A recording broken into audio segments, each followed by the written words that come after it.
Never in all of history have the elements been arrayed against the evil manifest in tyranny and slavery as they are today. The dreams that burn in the hearts of billions have been growing stronger through the millennia. The children of this world are owed a liberty from slavery that few are able to comprehend. This is the most exciting era in all of human history.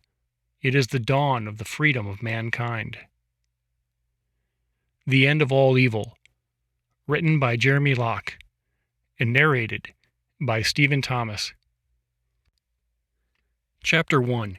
Freedom. The definition of freedom is the infinite value of the human being. The definition of evil is the destruction of freedom.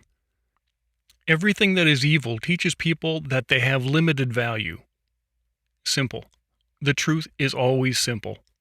All people recognize truth because all people are intelligent beings. It is the nature of evil to create artificially complex ideas. It does this to hide or obfuscate the freedom it destroys. If you remove complexities and fears from your life, you will find a plain and beautiful truth. This truth is the nature of your worth. Value of man. To understand freedom is to understand the value of a person. Everything that evil wants is to disguise and destroy your value. All authority is created by evil men to disguise your worth. To understand your own worth is to understand the nature of liberty. Evil. The crucial key for understanding our world is to understand the nature of evil. Evil challenges the value of people by denying them the opportunity to make their own choices, by denying them the chance to grow strong in learning and understanding. Freedom. While evil seeks to destroy or hide a person's worth, freedom shows humans their full potential and their full value. With freedom, people have loved, cured disease, removed hunger, eased labor, and lived in peace. With freedom, happiness is possible. Freedom is the exact opposite of evil. You. Everything written in this book is written to destroy the ideas of culture and law.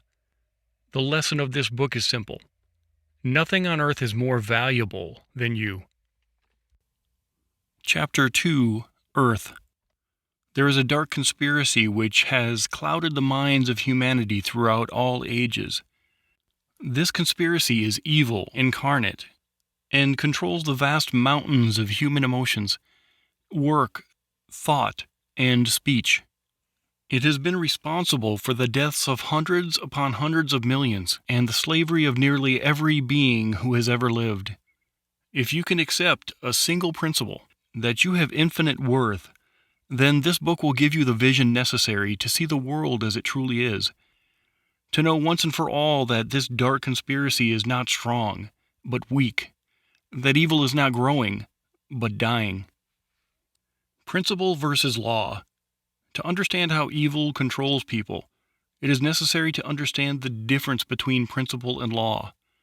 A principle is a truth that creates freedom. A law is a lie that creates slavery. Principles describe reality. They are knowledge that help you to make use of your world. Because of your intelligence, you recognize principles in everything you do. Every true thing you learn is a principle.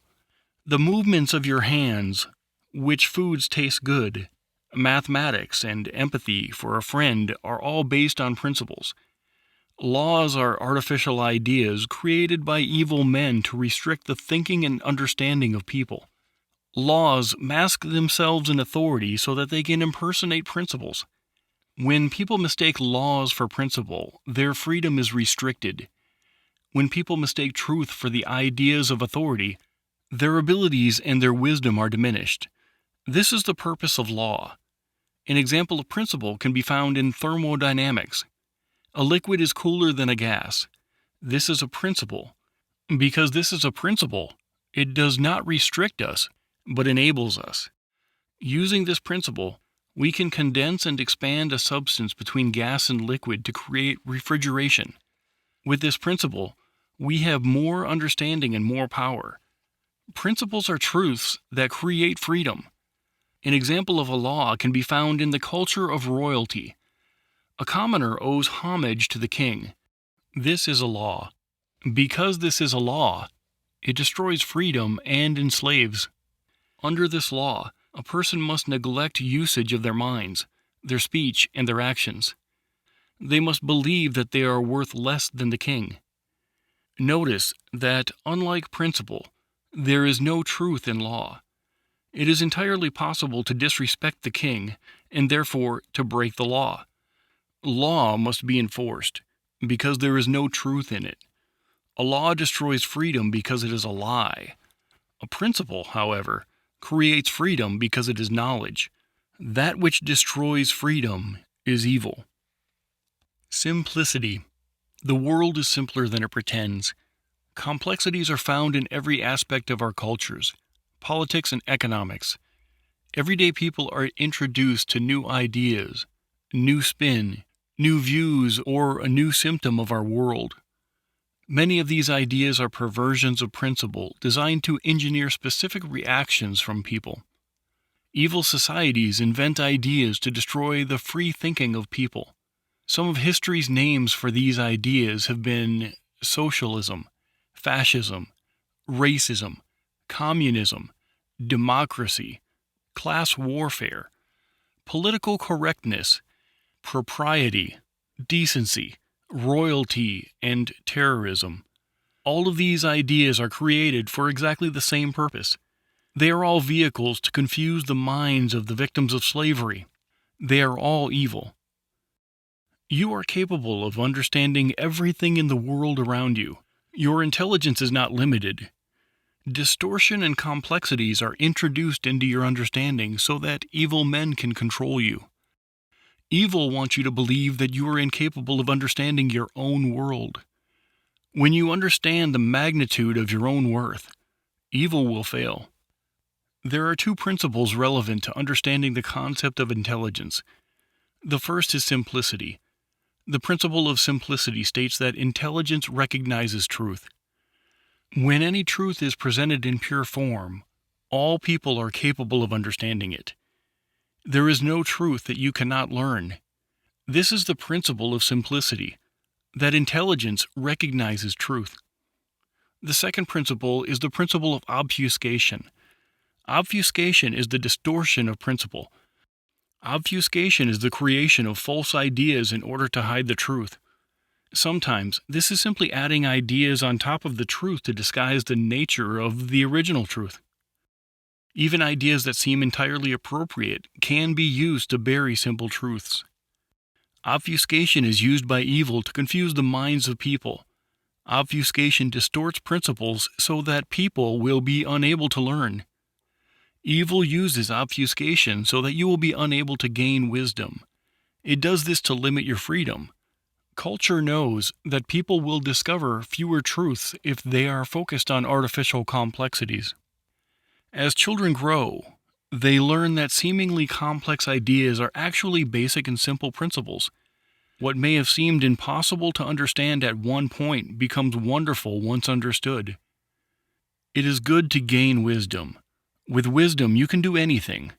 Your search for knowledge will become easier for you as you shed any notion of your own inferiority. Evil uses obfuscation to make people feel inferior. You are not inferior to other people, and you are not inferior to ideas. You have infinite worth. Who you are. As a human being, you are very special. You are unlike the minerals, the plants, or the animals of Earth. Nothing commands the abilities of intelligence like you. Nothing else has such complete and total ambition to satisfy dreams. Nothing else has the desire or the thirst for knowledge that you possess. You are a human being. There is no limit to your nature. There is no end to your capacity for understanding or for happiness. As a human being, your life is not subject to any will except your own. You require no permission, favor, or license to learn and grow. Anything that you desire can be yours. People naturally seek happiness in their lives, and the most common and deepest desire is for the love and strength of their families. Everything you do enhances security, peace, and prosperity for yourself and those you love. Your ability to create these things from the desires of your heart is properly defined as faith. With faith, you will find joy in every walk of your life. Faith. Faith is the courage to test ideas for truth. With faith, people discover whether ideas are true or false. With faith, people learn principles. People use faith to take steps in testing principles. We often fail, but we always learn. Imagine walking over a rocky surface. Perhaps you expect that the surface is solid and will not shift. If you expected firm ground but found movement, you may stumble. When the ideas you are testing are wrong, your test will fail. Your intelligence helps you to adjust your thinking, to better understand the principles of walking. You learn to control your balance in spite of the difficult terrain. You use faith to test your new understanding, and soon can traverse successfully and quickly. You are mastering principles. Anytime human beings put principles into action, they will feel power, excitement, and joy. The realization of intelligence is what people seek. Some examples are a little child proudly showing his parents that he has learned to tie his shoes, or a student mastering an understanding of mathematics, or a husband and wife resolving an argument. These are the discovery of principles by the test of faith. The application of faith to principle brings wisdom. Freedom is necessary. The destruction of freedom prevents people from using faith. It prevents people from testing their understanding of principles. When we are not free to take steps, we cannot learn and we cannot grow. Love, prosperity, and knowledge are all things that are only possible with freedom. Freedom brings everything good. As a human being, the degree of freedom that you require is infinite. Freedom is the infinite value of the human being. If evil destroys freedom in any area of your life, it can limit your wisdom, your love, and your joy. Danger. There are people who would destroy your freedom. They want to control you so that you cannot become the person that you want to be. In order to control you, they use force to take away the liberty that you were born with.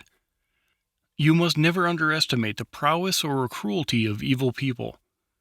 Evil will confiscate money, destroy virtue, and spill blood. Most people are not evil. Most people try to create and not to destroy.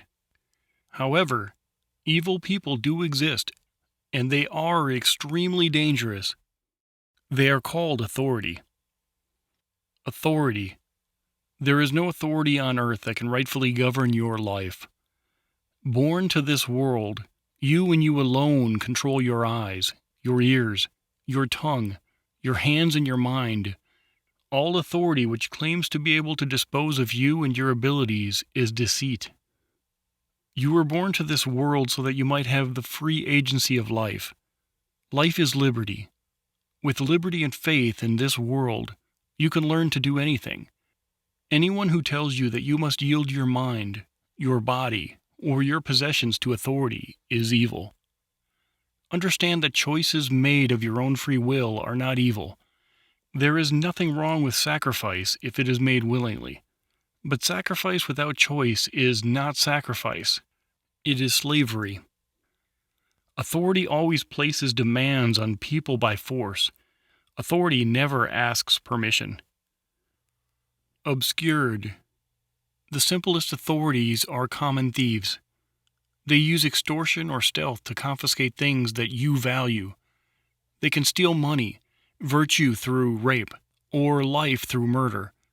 By their actions, they are teaching you that your worth is inferior to theirs. The tool of their authority is violence. There are other, far more powerful authorities in your everyday life. They are dramatically more dangerous, more profitable, and more subtle.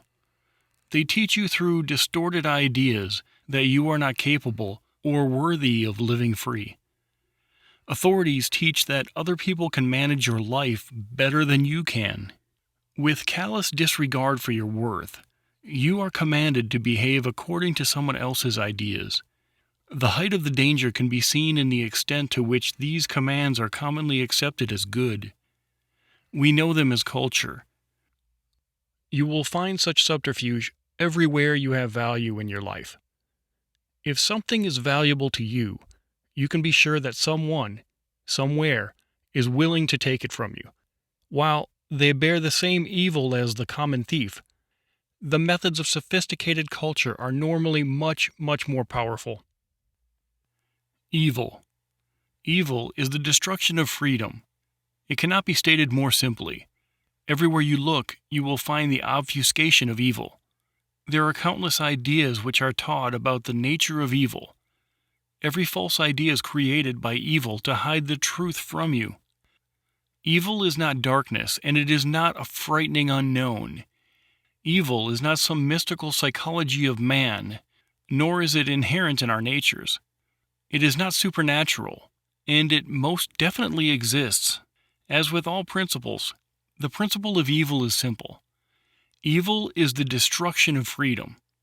When free, you can build glory, peace, prosperity, and joy into the world.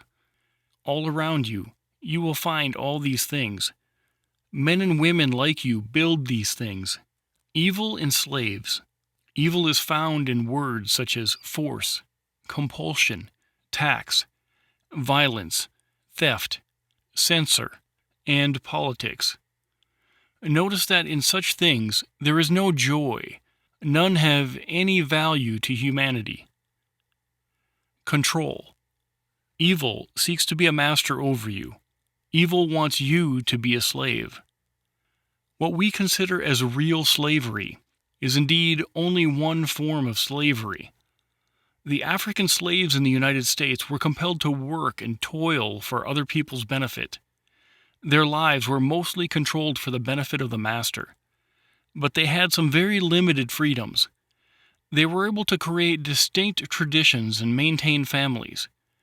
They did their best to build joy in their lives despite the tyranny wrought upon them. Because they were in control of portions of their lives, were they free?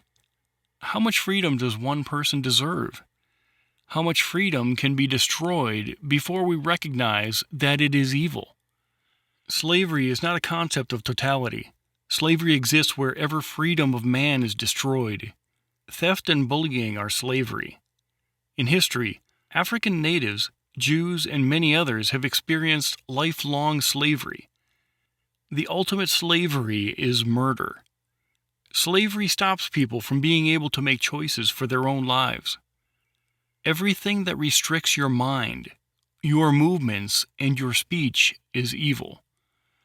Slavery is found in both the particular and complete destruction of freedom. Evil compels you to behave in manners that do not benefit you or those you love. Culture and law exercise overwhelming force in the name of propriety and public good. They destroy freedom and put human lives under other people's control. Chapter 3. Authority. You were born into this world with sovereignty over your mind and over your life. Your abilities to think, to feel, to learn, and to love are your liberty. In you, these capabilities are infinite. You have infinite worth. Evil seeks to destroy your liberty. It seeks to be an authority over you. It does not want you to have liberty. Evil seeks to destroy you so that it can use you as a puppet. The implementation of evil is called authority. Authorities are what evil implements as it exercises control over the lives of people. Authority limits your ability to learn, to think, to feel, to love, and to grow. This is why authority is evil. Authorities are not accidents. They are specifically created by intelligent people to control you. There are two tools that evil makes use of in order to accomplish this. Both tools destroy freedom. They are culture and violence. Each of these tools of authority have weapons which are used to attack your liberty. The weapons of violence are theft, imprisonment, torture, rape, and death. The weapons of culture are law and the control of speech. Evil is implemented by force in the lives of the people. Evil wants you to obey its authority. It uses the weapons of violence on everyone who will not obey. It uses the weapons of culture to sustain whatever obedience it manages to achieve. Violence. Your physical body allows you to exercise principles over every aspect of reality. With it, you have the tools necessary to interact with the physical world. Physicality greatly enables you. It is a gift of pure freedom. People obey authority when they are subjected to violence. Violence threatens your physical body. It threatens your interaction with the physical world. People who are subjected to violence are compelled to obey because they want to protect the freedom that their bodies bring them. Pain and mutilation limit your ability to interact with the world. Death destroys your freedom completely. The lie of tyranny is that you will maintain the freedom of life by obeying authority. The choices it offers you are a lifetime of obedience or death. Evil is the master of deceit. The objective of evil is not violence, but obedience. The purpose of violence is to compel obedience. Its design is the destruction of freedom. Whether submitting to authority and obeying, or allowing it to destroy you physically, you will have loss of your freedom. The only way to maintain freedom is to fight tyranny at all times and at all costs. Perspective. The cultures of Earth offer their people different moralities. Perverted definitions of good and evil are found everywhere on the planet. In one culture, a thing is proper. In another, it is taboo. In one culture, a word is egregious. In another, it is not. Criminal acts are defined entirely differently in opposing cultures. When an authority is established amongst people, evil is either obvious to see or nearly impossible to see, depending entirely upon whether or not you are a part of its culture. Even though few people are able to recognize the oppression found in their own cultures, culture is still oppression. Most people question in horror how the average German soldier could himself participate in the murder of Jews. Most people question in horror how millions of average people under the umbrella of communism could bring their own brothers certain death at the hands of police. The examples in history are more than plentiful. They exist in every culture ever designed. Culture maintains a death grip upon the nature of man. It is not true that history's villains misused authority. The truth is that they followed the object and design of authority perfectly. Tyranny is always disguised as culture and law. Authority principle. The authority principle describes the behavior of people who live under the rule of law. The authority principle shows that people obey anything and anyone that they believe is an authority. Though the who, the why, and the what have changed in history, the behavior of people is the same. They obey. When people are taught that obedience is principle, they obey. When they are taught that the source of worth and knowledge is found in another person, rather than themselves, they obey. This is the rule of law, and it teaches people that their will is subjective to the will of the law and those who control the law. Examples of authorities are governments, bullies, mafias, thieves, and kings. People obey authority in their lives either out of fear of violence or because culture conditions them to accept obedience as proper and good. Authorities always use both tools. The most successful authorities do not have to use violence as often because of the strength of their cultures. Both culture and violence enforce authority. Under authority, people have obeyed law to the atrocities of history. The murders, raping, and looting under chieftains, kings, emperors, communism, and Nazis were not perpetuated by small groups of men. They were performed by thousands and even millions of peoples. These people would have not committed such egregious evils on their own. If a random person had commanded them, they would have refused. So why, at the behest of a perceived authority, do they obey? Obedience to authority is the authority principle. People will obey authority no matter what is asked of them.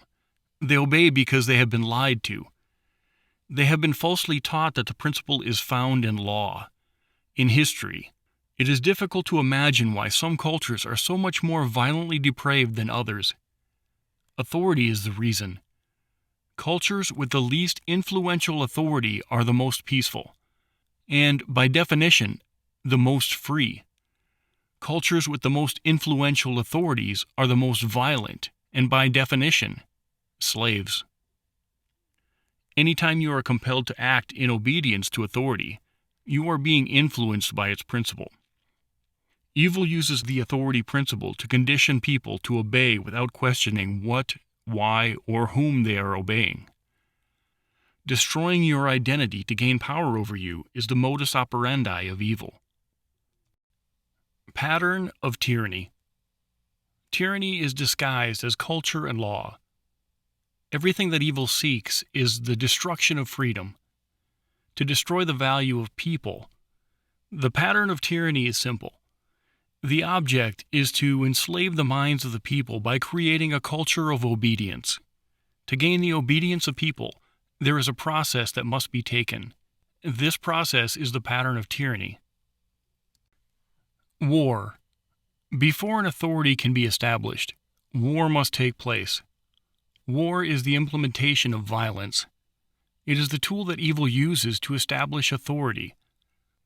All of history's wars have occurred because of a desire to implement a new authority over people. On the smallest scale, this occurs via a process of threatened acquiescence, such as the behavior of bullies, thugs, and mafias. On the largest scale, it occurs in violent multi-year battles, such as the behavior of nations and empires. Enemies. In order to offer people an escape from violence, new authorities teach people that obedience will end war. The design of authority is obedience. Authorities condition people to obedience by promising to protect them from dangerous enemies. Theocracies have used the enemy of blasphemy. The Nazis used the Jews. Communists used the Reich. Many, many enemies have been created, but by far the most common is anarchy. Protection. In order to engineer a culture and pervert the free thinking of men, evil must create an enemy. It is not important to tyrants who the enemy is. Tyrants offer protection from these enemies in exchange for obedience. Take careful note that they offer protection, but obedience is mandatory. Whether or not you wish to have the authority over you, you will obey or they will revert to violence. The enemies are only created to ease the burden of obedience from the minds of the people. Cultural enemies are an illusion. Benjamin Franklin taught that those who gave up liberty to gain security will soon have neither. This is not an idle observation. The pattern of tyranny clearly shows that the entire purpose of presenting you with the need for security is to convince you to yield your liberty. That is everything authority wants. The demand for security is raised by those who seek power over you. This is how they create enemies. Make no mistake, it isn't the enemy that tyrants are after. They are after you. The illusion of cultural enemies is designed to restrict the thinking of people. It is designed to convince people that the real enemy is not the evil that rules over them, but some imaginary demon that would do them harm. This is the lie of tyranny. It requires your obedience in order to save you. Tyranny is disguised as culture and law. Social proof. As people begin to submit, under duress of violence, to the will of a new authority, a principle known as social proof enters culture. The more people that obey the new authority, the more likely it is that others will follow. The normalcy of obedience becomes a part of everyday life. It is natural to want to escape the violence of authority. People who live under the oppression of nations or thugs will inevitably accept the offer of obedience. A mugger will offer not to shoot if a wallet is surrendered. Rapists will offer not to kill if virtue is surrendered. Mafias offer not to torture if payment is made. Governments offer not to obliterate life if laws are obeyed. The offer is sweetened with the illusion of enemies. When a person faces certain pain or death on one hand, or protection from an enemy on the other, the will to remain free will eventually break down. Law. Laws are decreed and written to legitimize obedience. Law impersonates principle. People are taught that what is law is right. They are not taught to do what is right, but to obey what is law. The legitimacy of law is the object of culture. Culture uses law to distort the minds of people into believing that they are incapable of seeking truth or living in peace. It teaches that law is legitimate instead of one's own mind. Control of speech. The most fundamental weapon of culture is the control of speech. While history has shown violent examples of this weapon, it exists in every culture as the code of propriety. The objective of the control of speech is making sure that those who were compelled to bend to the will of authority never gain the courage to look back. In order to maintain obedience, culture demands that everyone it enslaves enforce its will upon those around them. It teaches people to call their recalcitrant neighbors weird or insane. It demands that every person turn on those who fail to obey the precepts of culture. Culture condemns as immoral and antisocial all those who fail to obey its precepts. In this way, culture shapes people's minds by restricting their speech. Further, culture endows its evangelists with objectives such as noble and upstanding. Those who most closely follow the rules of culture, especially in condemning enemies, are rewarded for inflicting stigma upon those less willing to obey. It is this devaluation of the human spirit that proves the evil of cultural norms. Those who exhibit recalcitrance or suggest rebellion against authority are ostracized, berated, and demonized. It is hard to endure the loneliness associated with fitting outside of the popular culture. This is how the control of speech is a weapon designed to break the spirit of man. It is a weapon designed to compel you to obedience. Once the people under a culture begin to enforce the control of speech upon each other, authority has been established. It now rules the very people who enforce its power. This is the design of culture, and authority can now do to you as it pleases. Enforcement. There are times when authority must revert to violence in order to maintain obedience. There will always be a small minority who refuse to obey the tenets of cultural law. Because of this, authorities employ a constant stream of violence known as law enforcement, or police. These are not police in the defense of liberty, but police in defense of authority. Cultures always teach that liberty and authority are one and the same. But the design of the police is to wield the weapons of violence in the preservation of authority, not to defend liberty. Authority must also employ violence when cultures break down. Throughout history, people have slowly and steadily learned more and more about their own worth, and hence demanded more and more freedom. Different cultures have fallen as people realize that culture is a lie. When cultures begin to break down, it is because people are learning about their value. Such cultures and the authorities they protect are doomed. Never once in history has a culture in decline been redeemed. When authorities see their culture is being dismantled and obedience is no longer theirs to enjoy, they return to violence. These returns to violence are historically extremely brutal. The violent enforcement of law is a sign of coming liberty. Example. Take a look at a generic historical example of the pattern of tyranny. A rogue thug gathers together a band of men to extort money from the people nearby where he lives. In his success, he plunders massive amounts of money and grows his gang into an army. He successfully kills the previous officers of law and enforcement, or he subverts them through stealth. Knowing that he can plunder more value in the long term if he leaves his victims alive, he implements attacks upon everyone in his range of influence. He draws borders. He gives decrees. Importantly, he promises his victims that he will protect them from all other thugs. His victims slowly become accustomed to his will and his lies. The people become afraid if they hear their neighbors talk of escaping the taxes and cruelty. Soon they actively support the regime by targeting all treasonous speech and turning in deviants to police. Originally called criminal, the thug is now called authority. He is called law and order.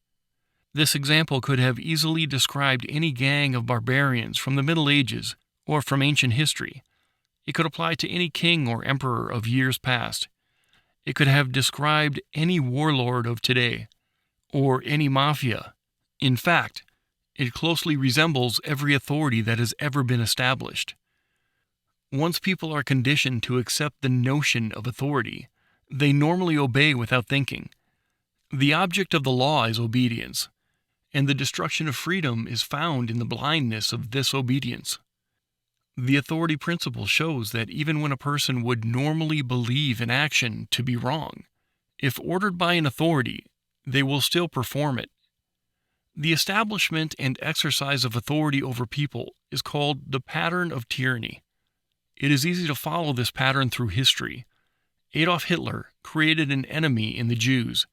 Early on, German culture was manipulated, and Jews were condemned as dirty and greedy, a people odd because they kept to their own kind. Soon, the culture was in place where people were chastised for defending Jews. People who demonized them were championed. Speech was then controlled. Next, Adolf Hitler made the Jews into the full-fledged enemy. The Jews became responsible for all social and economic ills. The solution was to put Adolf Hitler in power, to yield German liberties to him, so that he could save them from the enemy. Make no mistake, Hitler was not after the Jews. He was after the Germans. An evil man, he was simply willing to sacrifice millions of Jews to obtain power. Do not make the mistake of thinking Hitler was a racist. Follow the pattern. In short, he ruled the entire nation and forced all Germans to serve him and his army. His true ambition was not racism, but total world domination. Socialism and communism create the enemy of greed in the same pattern by controlling speech. Profit becomes a dirty word, even though it only means that you have labored to create a better life.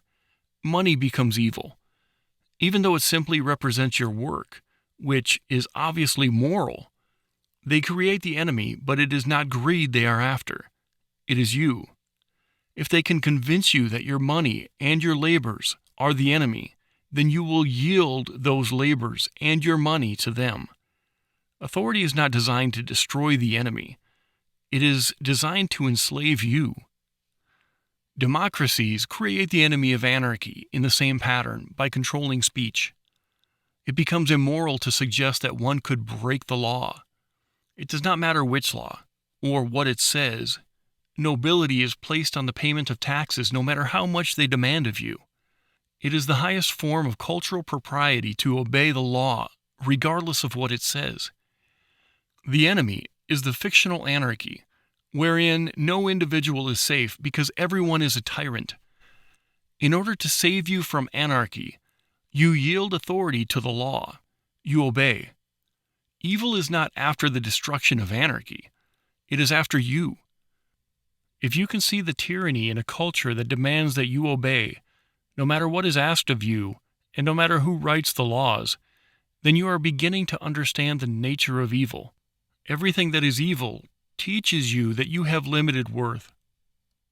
Rule of law. The rule of law is the single most dangerous idea ever inflicted upon mankind. It has gone by countless names throughout the ages of history. In more basic tribes, it is known as respect for elders.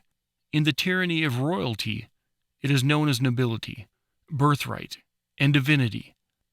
In communism, it is known as the supremacy of state. In dictatorships, it is known as the antidote to anarchy. In theocracies, it is known as revolution. The net teaching of this idea is that you are to obey the law, not because of its merits or its morality. You are to obey only because it is the law. It is assumed that even if the law is wrong, then it is right to follow because it supports the system, and the system is more important than you. In order for an intelligent person to choose what is right, they must know who is asking obedience of them. They must consider why it is being asked, and what it is they are being asked to do. Only then can they decide for themselves if it is right. This is not what authority wants. Authority is not concerned with you doing what is right. It is only concerned with obedience. Culture teaches that the nature of law and what it asks you to do are irrelevant. Culture teaches that obedience is propriety. Culture teaches that when law is created, it becomes morality. Law is a weapon. It is used by evil to attack its prey. Whether in the name of duty to king, loyalty to state, or rule of law, law is the weapon used to extort and control. Culture upholds the nobility of law.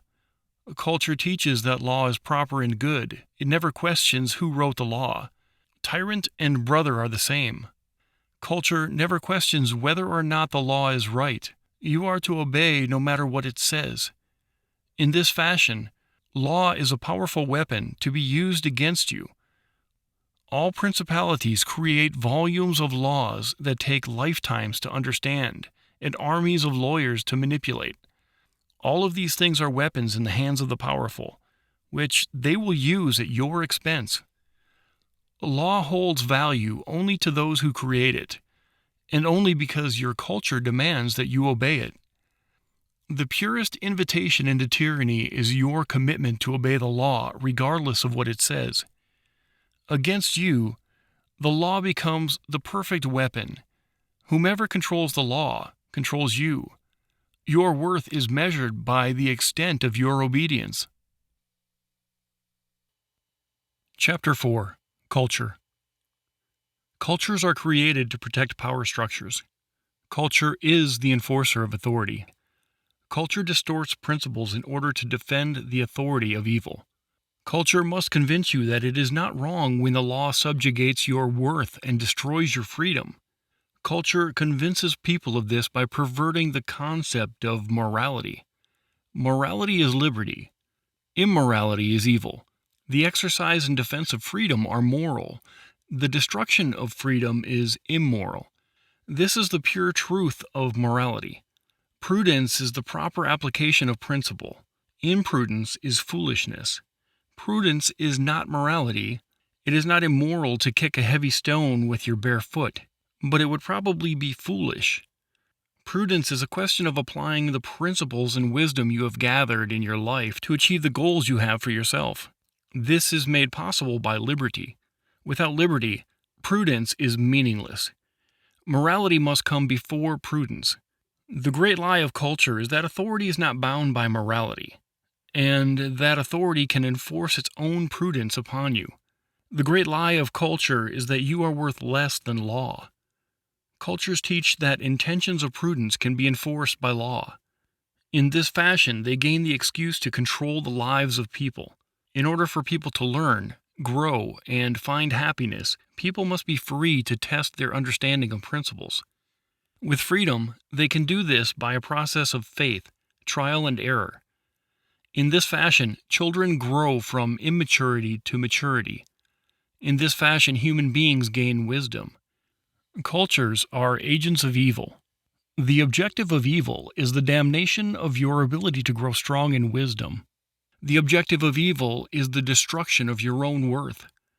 In order to gain control over you, culture spreads the lie that authority is not bound by morality.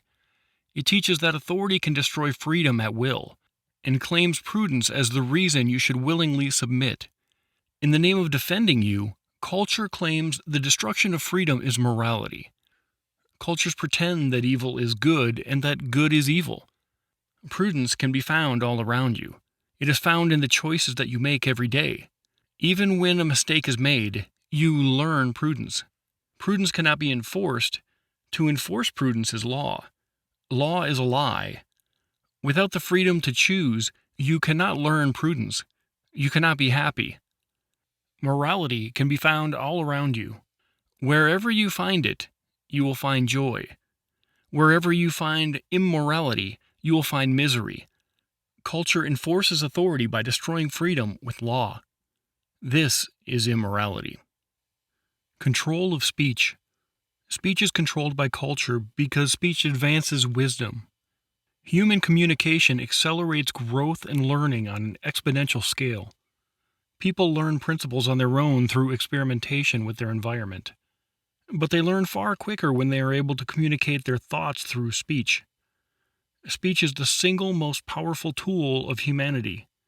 Through it, children and adults alike accelerate knowledge in anything they desire to learn. Culture cannot afford the rapid spread of human understanding. Should people learn their own worth and potential, they would never submit to the artificial authorities placed over them. Culture is about control. Cultures are designed to protect the powerful, to protect those in authority. Its job is to make sure that speech cannot flow freely. To accomplish this, it establishes a pattern of subversion of thought and propriety of speech. Authority is unquestionable. Culture first labels the questioning of authority as immoral. The rule of law, absolute respect for law enforcement, character in politics, and the nobility of king are all examples of cultural subversion of thought. Culture cannot allow people to question their allegiance to a specific law, or a specific king, or a specific system of authority. Instead, it teaches that these things are above question. It is never permitted to question the king, a dictator, or democracy. In every culture ever devised, authority is supreme over humanity. The highest extreme of questioning authority is discussing the assassination of authorities. Even to print a line of text such as this will bring shivers to those who live under any culture. This is the grip that culture has upon speech. Questioning whether authority is right or wrong is not allowed. The system is above you. You will not fight back. Though law considers itself moral for defending itself with violence, it will teach you that you are immoral for even thinking about defending yourself against it. Lesser taboos on questioning authority exist in varying form in the cultures of history. In modern times, this is most obvious in the shame brought upon anyone who questions the respectability of police, public education teachers, or other public employees. Their work is considered to be above the work of everyone else. Their actions in their jobs are beyond reproach because they are agents of authority. It is sometimes called respect for the office or position. Questioning their right to interfere with your life will bring you the scorn of culture. This is the control of speech. Further examples exist in the belief that paying taxes is noble. Not one person would pay them if they didn't have to. Not one person pays $1 more than is demanded of them under the threat of imprisonment. And yet throughout culture, you hear people speak of the nobility of paying taxes. Taxpayer is the title given by those seeking legitimacy in political arguments. Culture teaches that good people are those who allow themselves to be extorted and controlled without thinking. Obedience to arbitrary law under the rule of law is labeled character. The more destructive a law is to humanity, the more praise of nobility culture will give to them who obey it. If authority is not questioned, if it is accepted as the proper rule over man, slavery is the result. Germans failed to question the culture imposed on them by the National Socialist Party. Their servitude to Adolf Hitler and his war machine were the result. Billions failed to question the culture of brotherhood championed by communism. Totalitarian slavery and the deaths of 100 million people was the result. Large or small, when you yield your mind to culture, it will make a tool of you for its own purpose. It begins when you limit your speech out of fear of culture. Diversion of propriety. The next step in the cultural manipulation of speech is the creation of propriety and politeness. These define the artificial enemies of society that culture would have you focus on instead of authority. They are designed arbitrarily to divert attention from the evil of authority.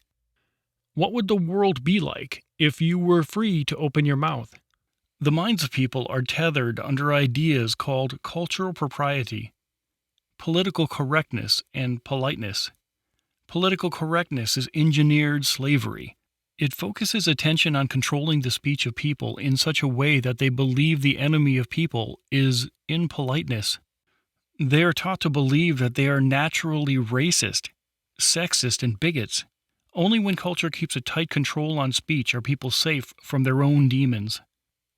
Culture teaches the limited value of people. Coarseness of language is the shameful speaking of words or concepts outside the propriety of culture. While there is nothing evil in a word, and languages are reinvented and molded every day, culture would have us believe that the words we use are where evil lives, instead of the crushing of the human spirit employed by authority. A curse is a wish of harm upon a person. Swearing is an oath of action.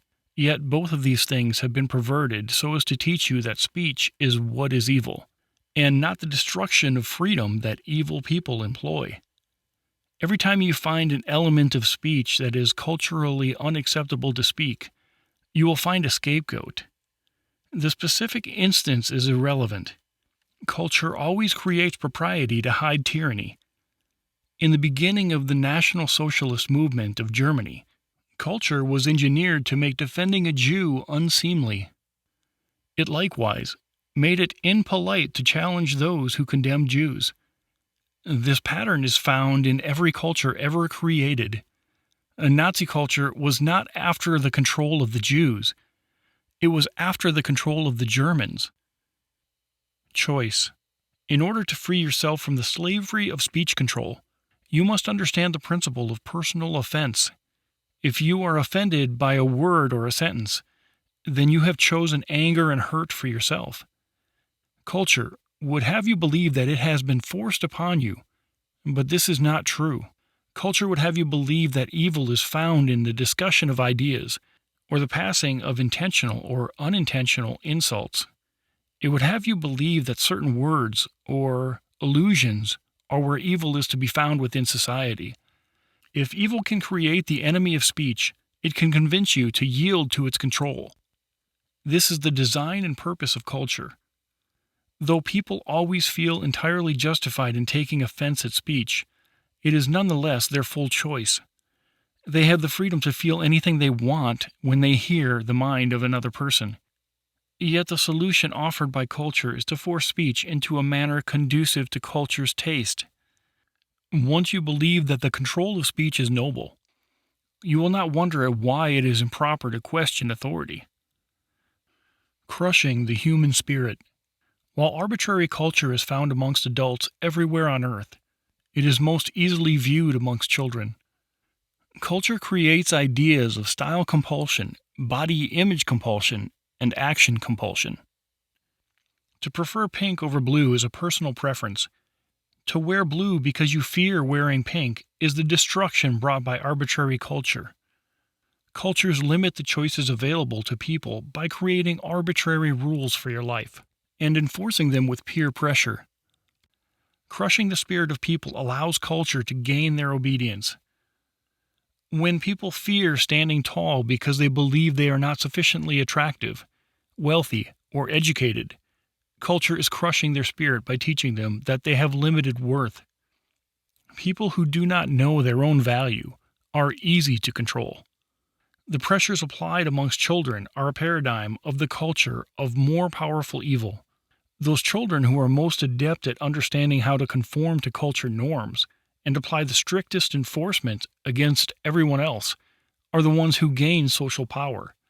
This is a type and a shadow of the culture of nations and kings. A model citizen of culture is one who patterns themselves precisely to the ideals of culture. In premise, this means style, speech, education, and economics. In reality, this means obedience. Culture teaches people to idolize the perfect citizen. It does so because it desires your obedience as well. These people are rewarded by society for being easily molded by culture. The powers of authority and compulsion in all walks of life will always reward the model citizens with tokens of nobility, and will always punish those who fail to meet the standards of servitude with humiliation and ridicule. Such is the creation of a culture. Such is the making of slaves. This breakdown of the human spirit eventually forces everyone to conform. Very few will even think of fighting the power structure. Almost everyone accepts authority. Arrogance versus conceit. Culture teaches that arrogance is an unwarranted valuation of self. You are a being of unlimited value. Culture is lying to you. Arrogance is condemned by culture because culture does not want people to understand how much they are worth. It purposely confounds the meanings of arrogance and conceit. Conceit is believing that you are more valuable than others. All people have infinite value. To be conceited is to degrade the value of those around you. Authority is the ultimate conceit. It lays people low lest they believe it is they, and not the law which has value. Arrogance is an understanding of your own worth.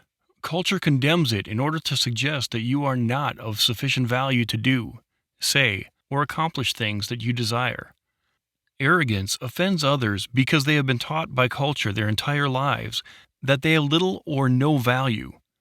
They are hurt by the misunderstanding that arrogant people are better than they are. They are taught that arrogance is conceit. If people were not so easily swayed by the doctrines of culture, they would recognize that all people have equal value. When they see the arrogance of a person who has faith in themselves above that of their own, they would rejoice. If an arrogant person has great value, then so do they. Culture condemns arrogance in order to crush the spirit of faith. Without culture, people would allow themselves to revel in the inspiration that arrogant people would provide. The arrogance to believe that we can fly, cure disease, and accomplish wonders. The arrogance to suggest that you can govern yourself. Enthusiasm and excitement. Enthusiasm for life is frequently ridiculed by culture. Those who are excited by the wonder and beauty of our world are in danger of understanding how much they are worth. This is not something that culture can allow. Excitement and enthusiasm are allowed only in limited and predefined forms. Every culture is different, but they all provide acceptable directions and outlets for excitement. These outlets divert the arrogant expression of enthusiasm so that others will not be inspired. Culture dismisses achievement as impossible for the average person. It teaches that most people can expect only limited success in their life. It teaches people to accept that dreams are unreachable. Without exception, the reason that dreams are so hard to reach is because of culture. Laws, control, and the crushing of the human spirit limit our ability to achieve. Only human. Culture has so many variations of the phrase only human in every language. The phrase implies, ultimately, limited value of people. The phrase is a lie. People have unlimited capacity for intelligence. Things in the realm of the supernatural, in ancient times, are commonplace today. Principles that are amazingly complex become simple to intelligent beings as they are understood. With freedom, the more you grow in learning, the more wisdom opens your mind to the purity of our reality. Cultures frequently teach that intelligence is hereditary, in conjunction with the notion that the powerful are more intelligent. This teaching is designed to imply that those in authority rightfully belong there. It is designed to teach that the intelligence of people is limited by the physical construction of their brains.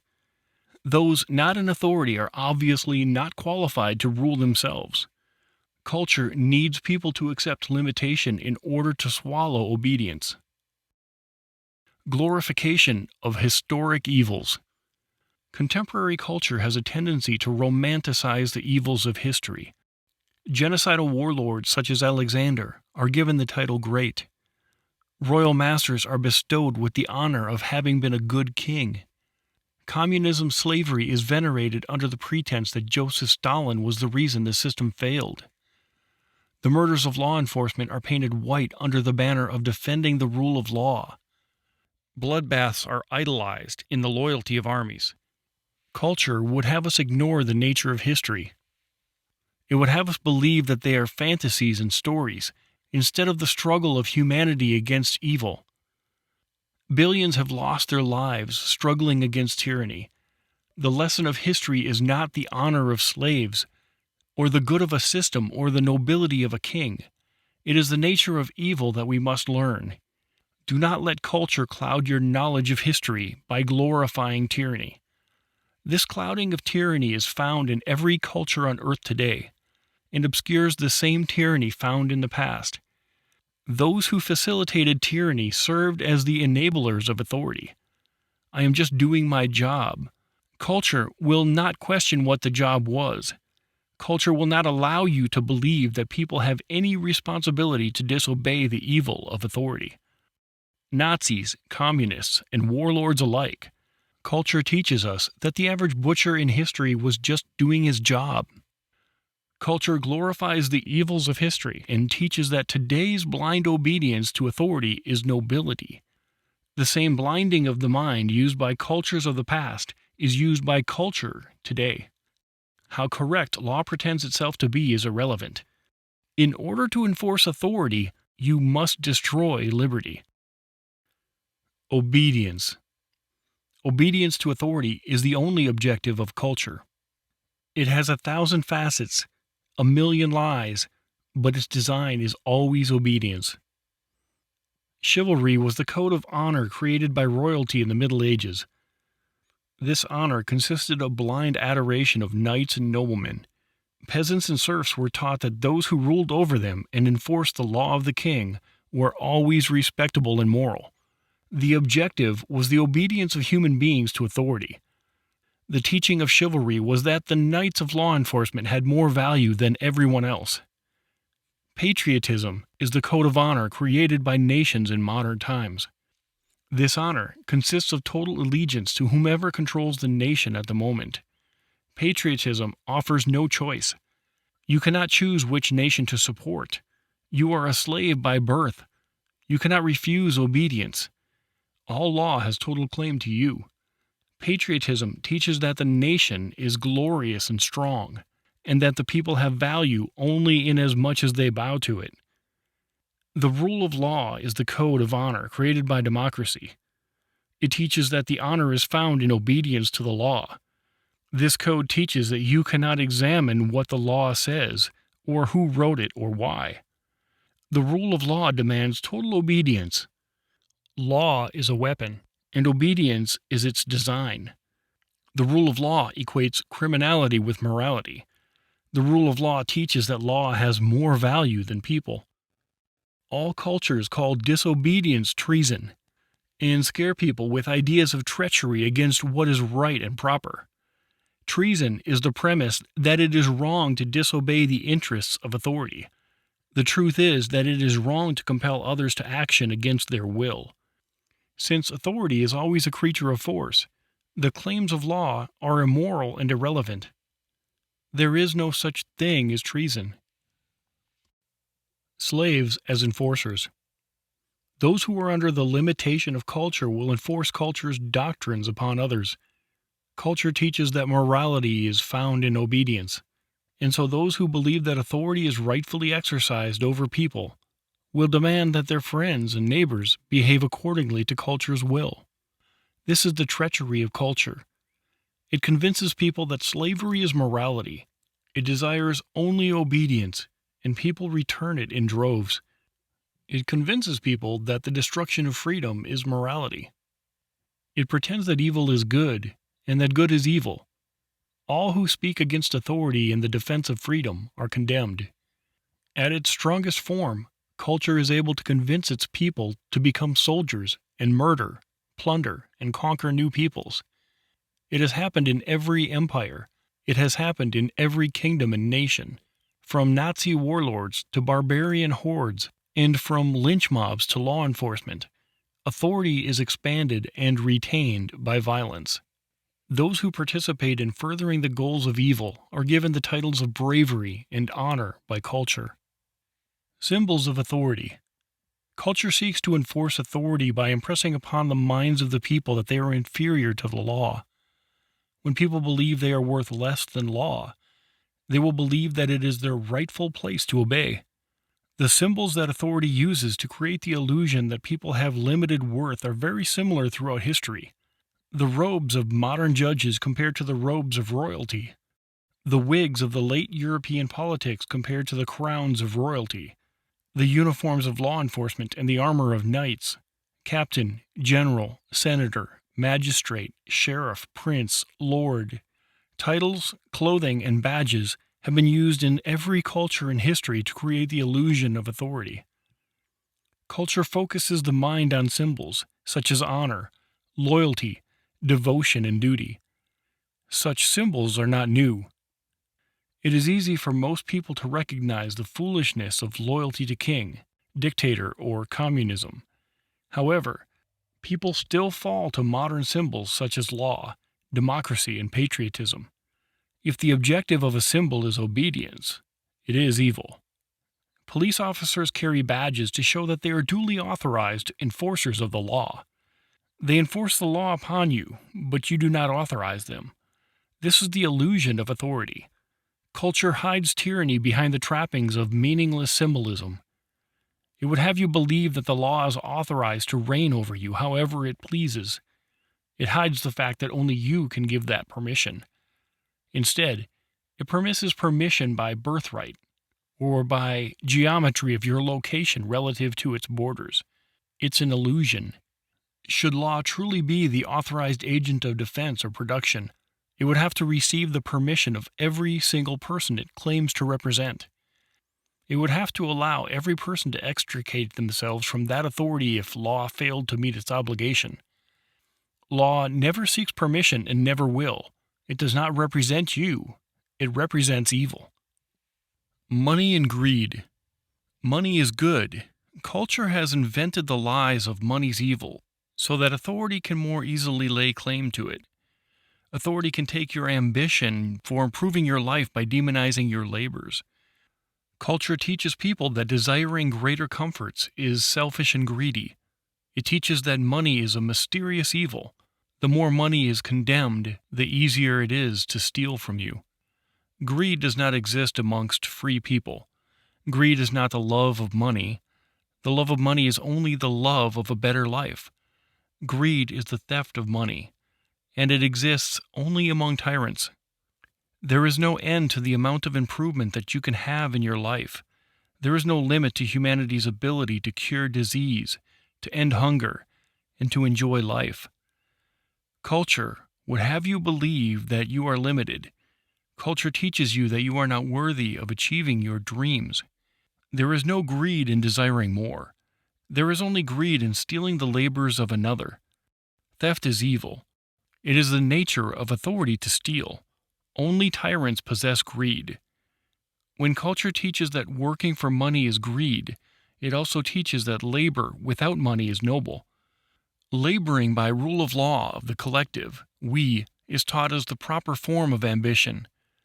If you cannot choose to give or to keep, then you are not we. You are a slave. Suit of law. Law is a weapon. Authority establishes itself as the only means of defense. Because of this, people have no recourse against the law. Law is designed to enslave all who obey it. There are many people who are able to use the law to extort. Lawyers and thieves regularly band together in democracies to loot the valuables of people. It is commonplace to fear behaviors and speech because they will be used as a pretense for extortion. The idea of law that licenses extortion is liability. The idea teaches that one man is responsible for the failures of another. It is commonly accepted as a noble principle of justice.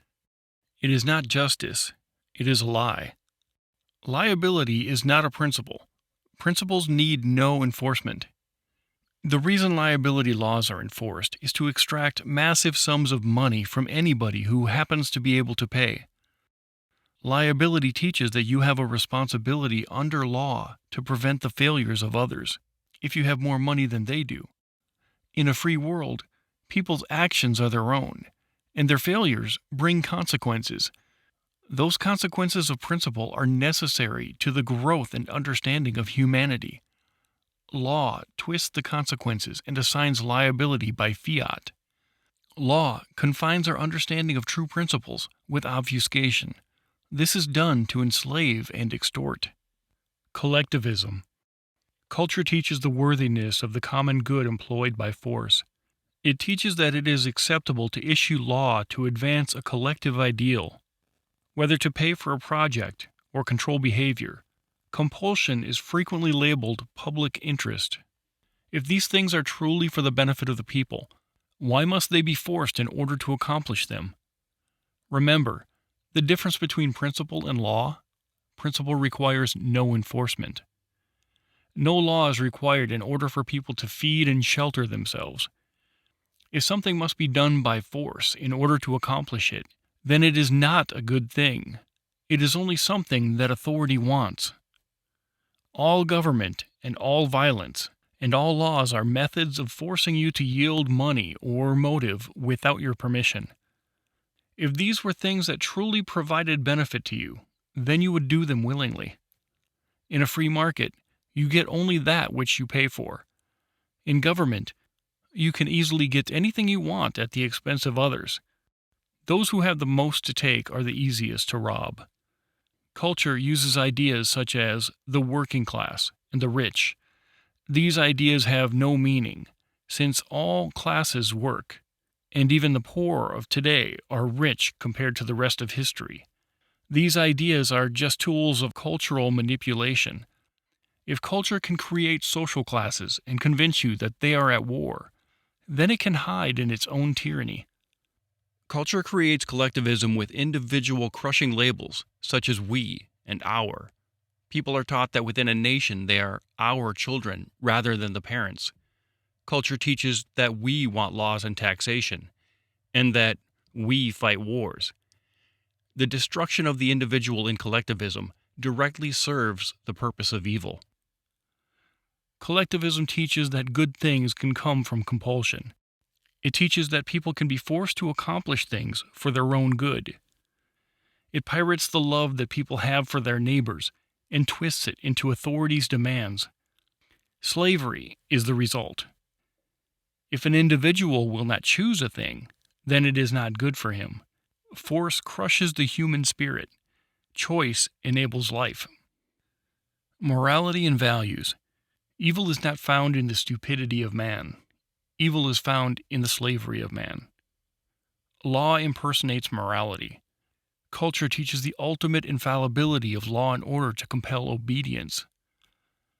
Even when law is wrong, culture teaches that the moral thing to do is to obey. Law presumes to enforce prudence on people by calling it morality. This is the ultimate deceit. Morality is freedom. Law destroys freedom and calls it morality. Freedom is the culture of imprudence. All the social ills that law presumes to correct exist because people are not free to learn and grow. With limited ability for growth, principles are confused and foolish behavior is the frequent result. Freedom brings wisdom, peace, and prosperity. The history of freedom shows this clearly. Force and compulsion destroy the value of human beings and dissolve the will of their spirit. Evil steals the sovereignty you have over your own life. Nothing righteous can come from the destruction of freedom. Sanity. Culture teaches that only nuts and crazies challenge authority. Law is the holiest and most sacred emblem of culture. Insanity is not the inability to perceive reality. It is a willing rejection of reality in favor of the artificial constructs of tyranny. Law threatens violence upon all who refuse to obey it. When you choose to act upon an artificial view of reality, you are insane. People obey law out of fear of death until they can be properly cultured to accept the rule of law without question. Cultural indoctrination is insanity. The definition of insanity is blind obedience. It is insane to believe that those in power over people rightfully belong there. It is insane to assume that they will always be there. It is insane to believe that law has a right to command the obedience of people. The culture of royalty, the culture of patriotism, and the culture of law are all insanity. No human being who understands the fullness of their own worth would ever accept the notion that someone ought to rule over them. It is the function of culture to blind the eyes of people over their own worth and to deafen their ears to any speech that may teach them. When culture influence is at its peak, insanity ravages the mind. Obedience is the object of authority, and authority wants no possibility of rebellion. The definition of insanity is blind obedience. Defense of freedom. Culture teaches that only police have the right to defend.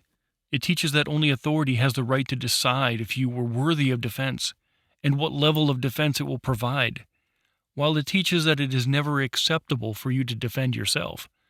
Culture teaches that when the law implements kidnapping and murder to enforce its authority, it is always acceptable. In order to remove all thought of people fighting their masters, culture teaches that revolt is never acceptable. Rebellion without violence is almost always impossible. Culture ensures that authority holds a monopoly on violence, and that it has no compunction about kidnapping, imprisonment, and murder. The only way to escape authority is to destroy all tyranny. This is the reason massive wars have been necessary to destroy entrenched tyrants such as Adolf Hitler. Culture controls speech to stop authority from being questioned. It creates ideas of property to hide its own tyranny. The only remaining element is to make sure that if someone does discover their own worth, that they cannot extricate authority from their lives. This is done by making the defense of freedom immoral. The price of freedom is blood. The reason for this is simple. Evil does not care if you live or die. It will kill you before it yields control over your life to you. Hundreds of millions have died in history's wars proving this principle. Every instant of a thug maiming, raping, or killing an innocent person proves this principle. While the vast majority of people are not evil, there are powerful tyrants who will never yield. There are men who will scorch the earth in order to gain or maintain authority. The only way to end tyranny is to destroy every tyrant. The more the tyrants are allowed to work the devices of culture upon people, the harder tyranny is to extricate, and the more lives it will cost to do so. This is the reason that culture teaches the only proper way to defend yourself against the law is to obey the law. The teaching preserves tyranny. 100 million people have died in the hands of communists because so few were willing to ignore the law and instead do what was right. Europe was nearly obliterated because so many people valued the law more than liberty. They failed to stop Adolf Hitler while he was still weak, removing the true nature of violence from news and relegating its understanding to the artificial violence of entertainment teaches people that there is safety in slavery. News reports enable authority when the true cost of tyranny is removed from view. Culture hides the plainest images of blood from people in order to keep them passive. In reality, evil will stop at nothing to control you, including destroying everything you have and everyone you love. Violence is used in the preservation of tyranny every day. Violence and murder are the only weapons of immorality when used to destroy freedom. The defense of freedom is never immoral.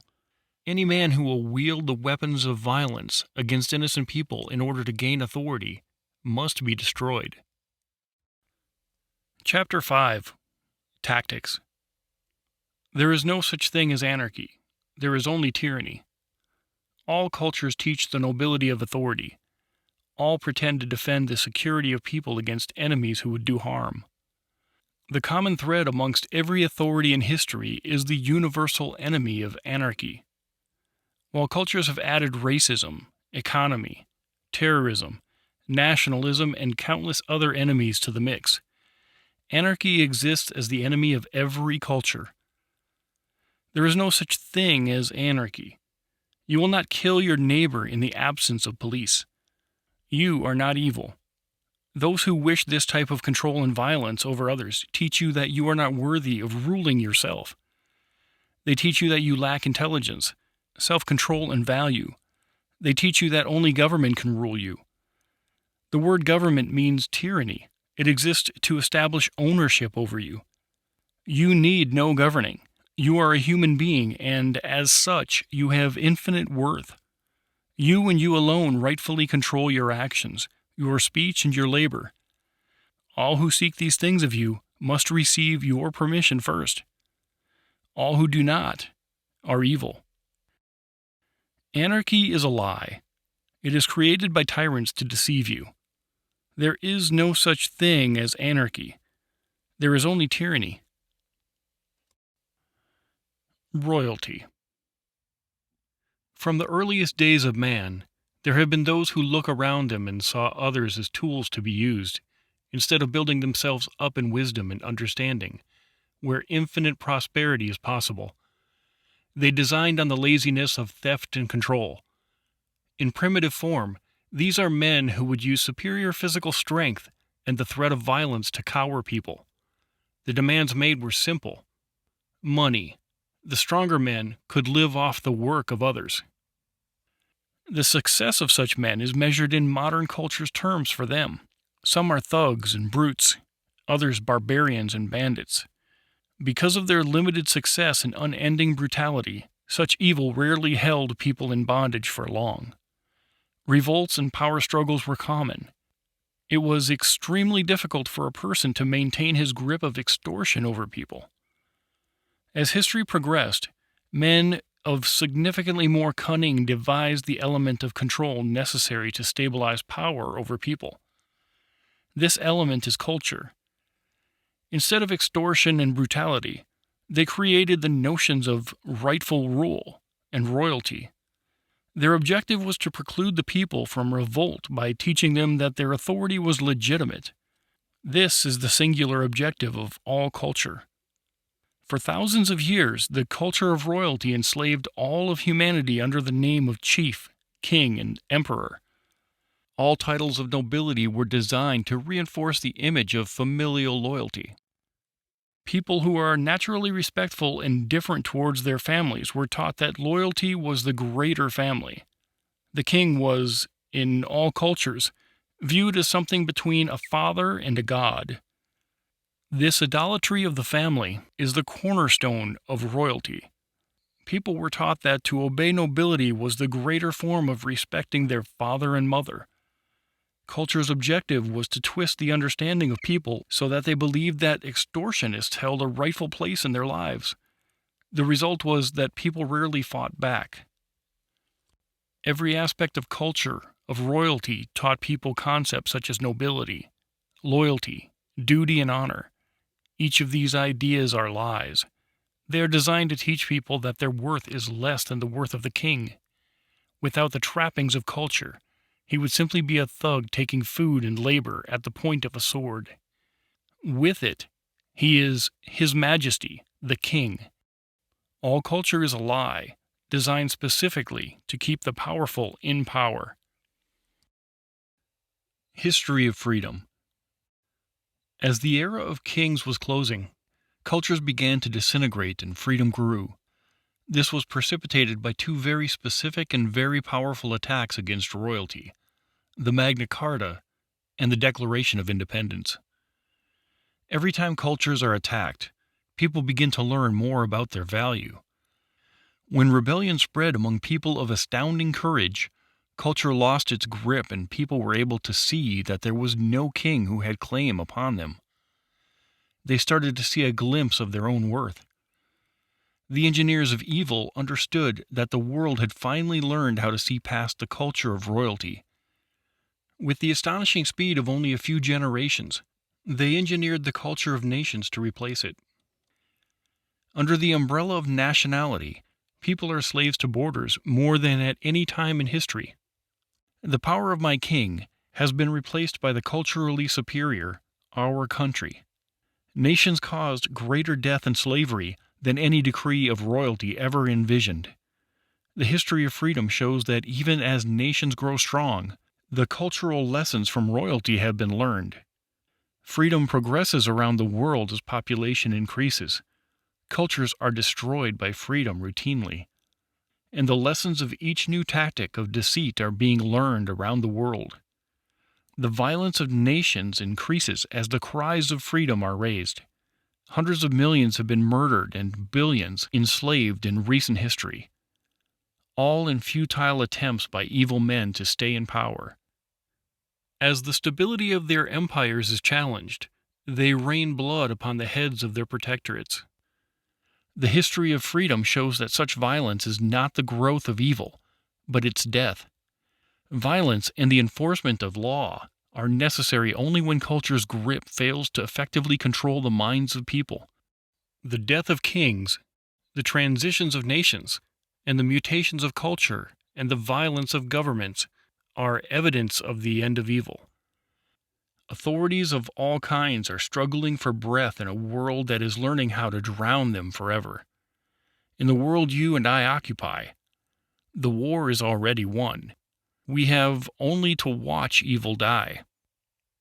Nations. Nations are a generic umbrella of culture that prove extremely effective for authorities.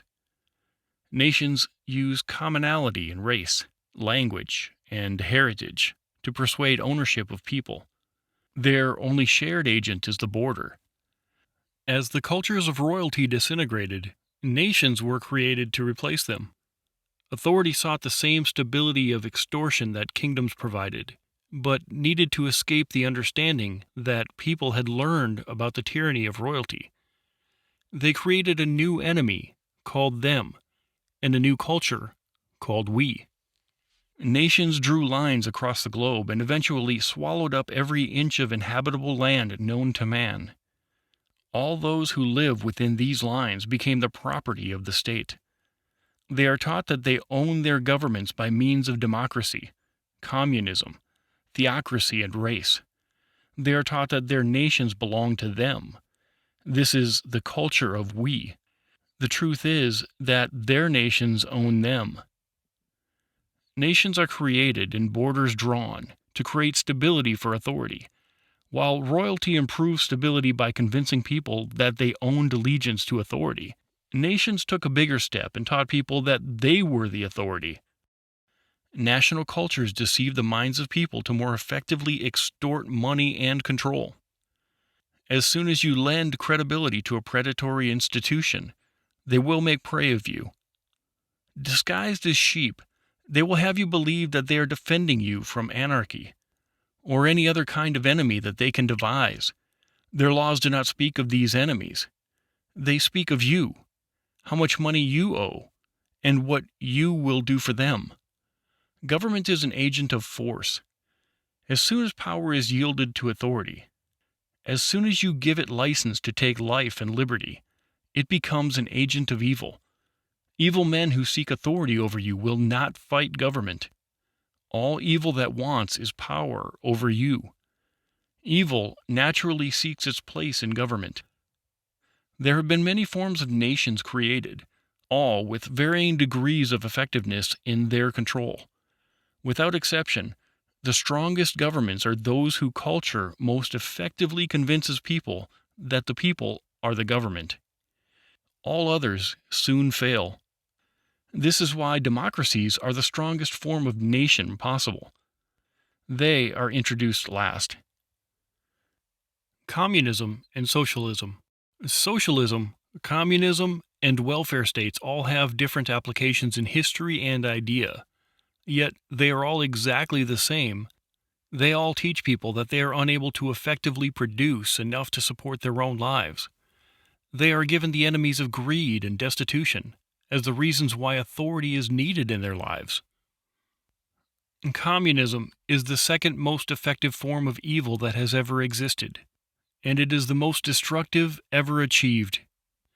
Communism taught that people require equality of materials rather than the freedom to create.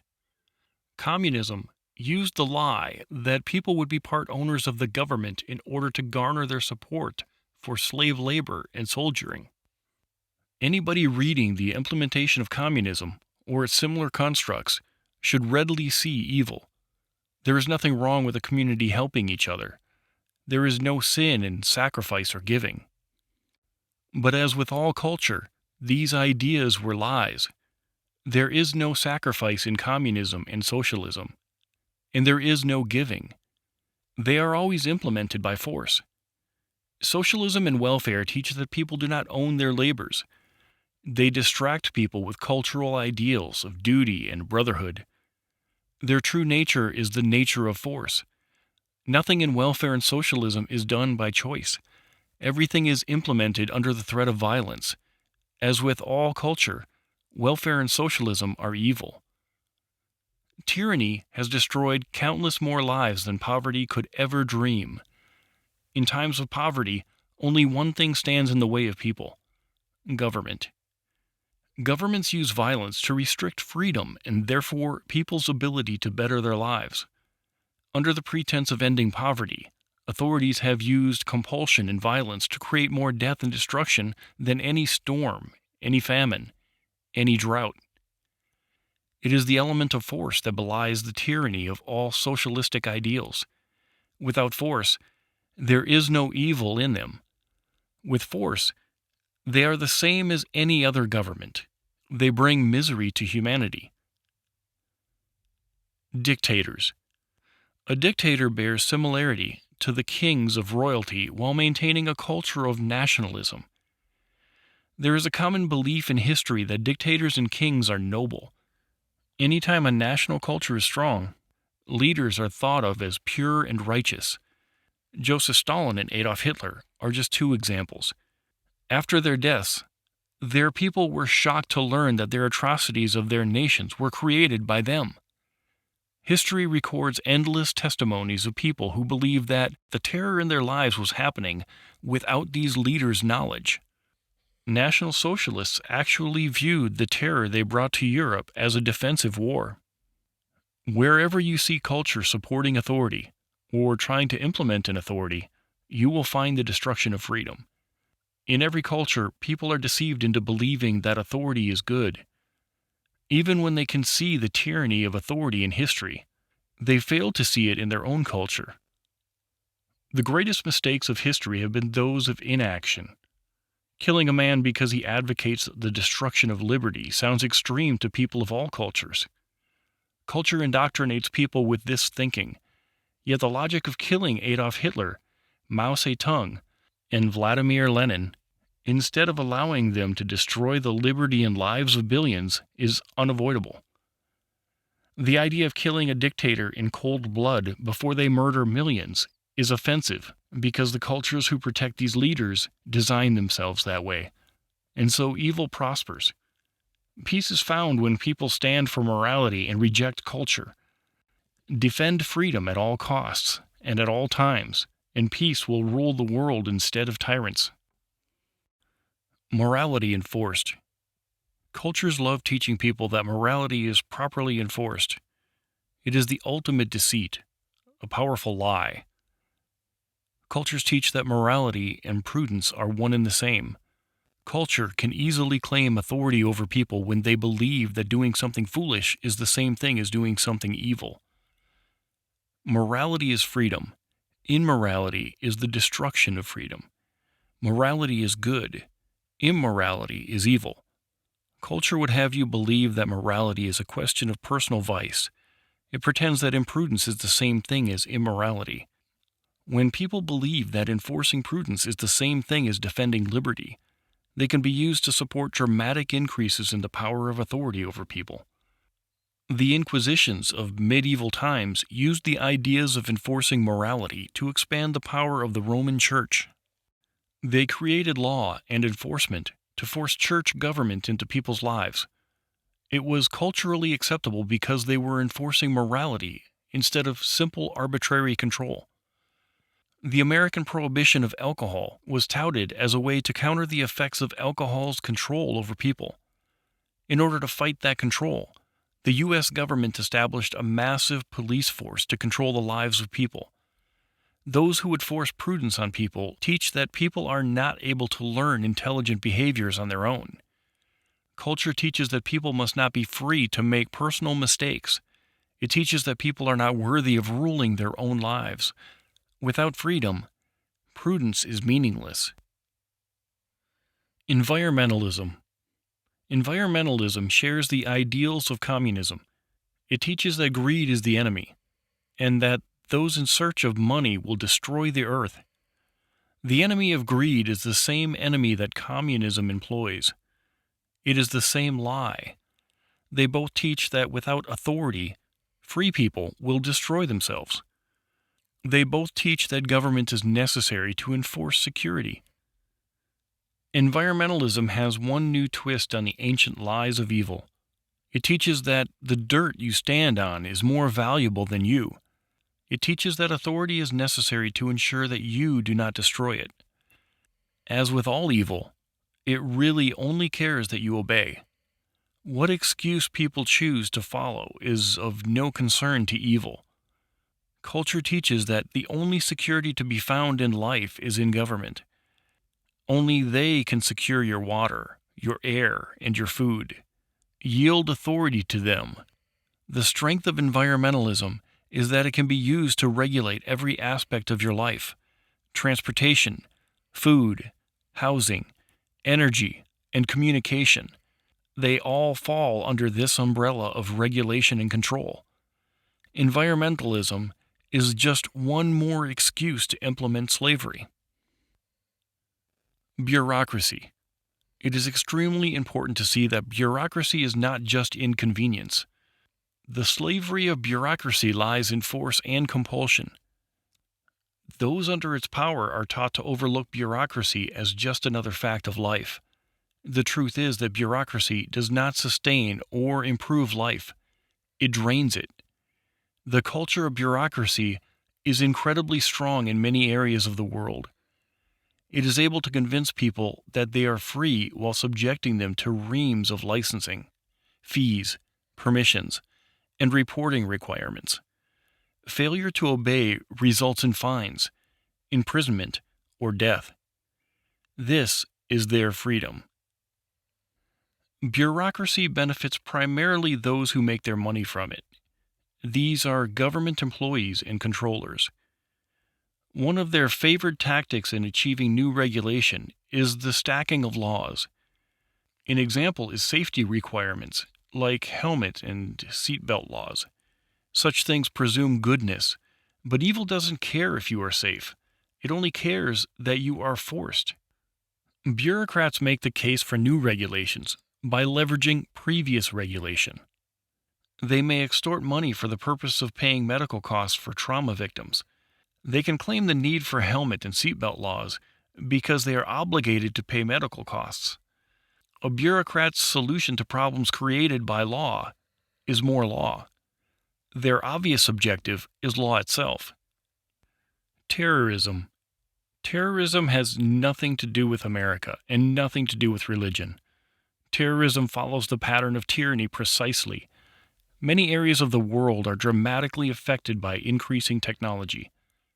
As messages and images of freedom reach new corners of the world, people begin to see the tyranny of their own cultures. As culture loses its grip on people, authority increases in violence. Terrorism is authority attempting to teach people that freedom is depravity and corruption. Terrorism is authority attempting to teach people that freedom is anarchy, that freedom is to be feared. Terrorism has been used throughout history to coerce populations to yield to their authority and governance, to those hungry for power and lacking of conscience. Terrorism is rarely used against those whom power is sought. Hitler's terrorism against the Jews is a formidable example of the use of terror to gain power over the German people. Al-Qaeda exemplifies the use of terrorism against American peoples in order to maintain power and influence over Islamic peoples.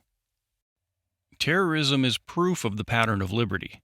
It is precisely because tyrannical states are afraid of losing the grip they have had over the peoples for so long that terrorism is a rising factor in the world. Evil is afraid. Rights. There is no such thing as a right.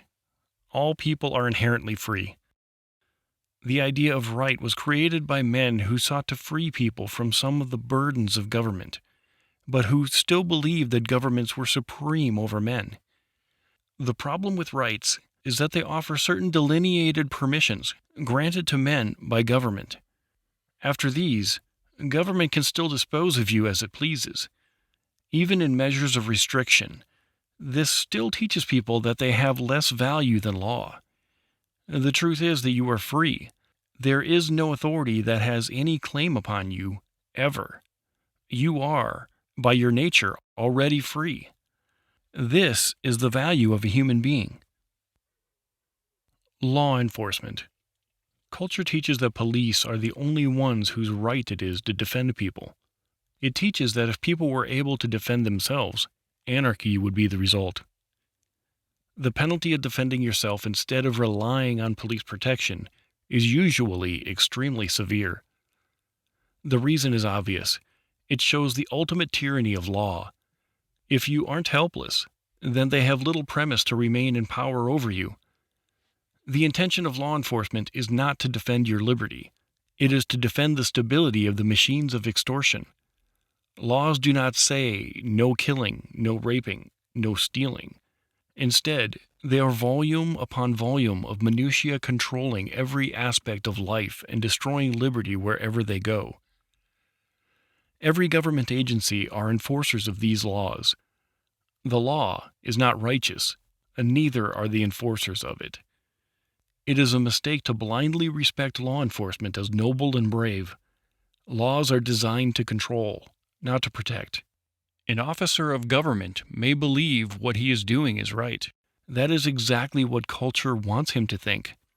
Every single one of the hundreds of millions who have died at the hands of governments died under legal premise. Law is not morality. Laws, rules, and regulations by themselves are little danger to humanity. They presume authority to rule over you, and culture demands that you obey them. But they would eventually be ignored as people test and finally discover freedom. It is the violent enforcement of law that bears the ultimate evil. Enforcement is the core of law, since all laws require enforcement in order to control people. Respect for law enforcement is an invitation to tyranny. Every culture in the history of Earth has taught its people that police are good and noble. Medieval knights excused their tyranny by calling it chivalry. Terrorist cultures excuse theirs by calling it religion. No matter what culture you observe, you will find a belief that the enforcers of law are good. The important question has nothing to do with the nobility of the people who enforce the law. It is the question of the nobility of the law. Presuming the righteousness of the agents who enforce the law is precisely what cultures are designed to do because they excuse the nature of the law.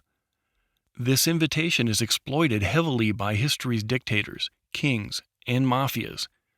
What better place to hide atrocities, large and small, than the very group of armed men who hold the monopoly on violence and respect?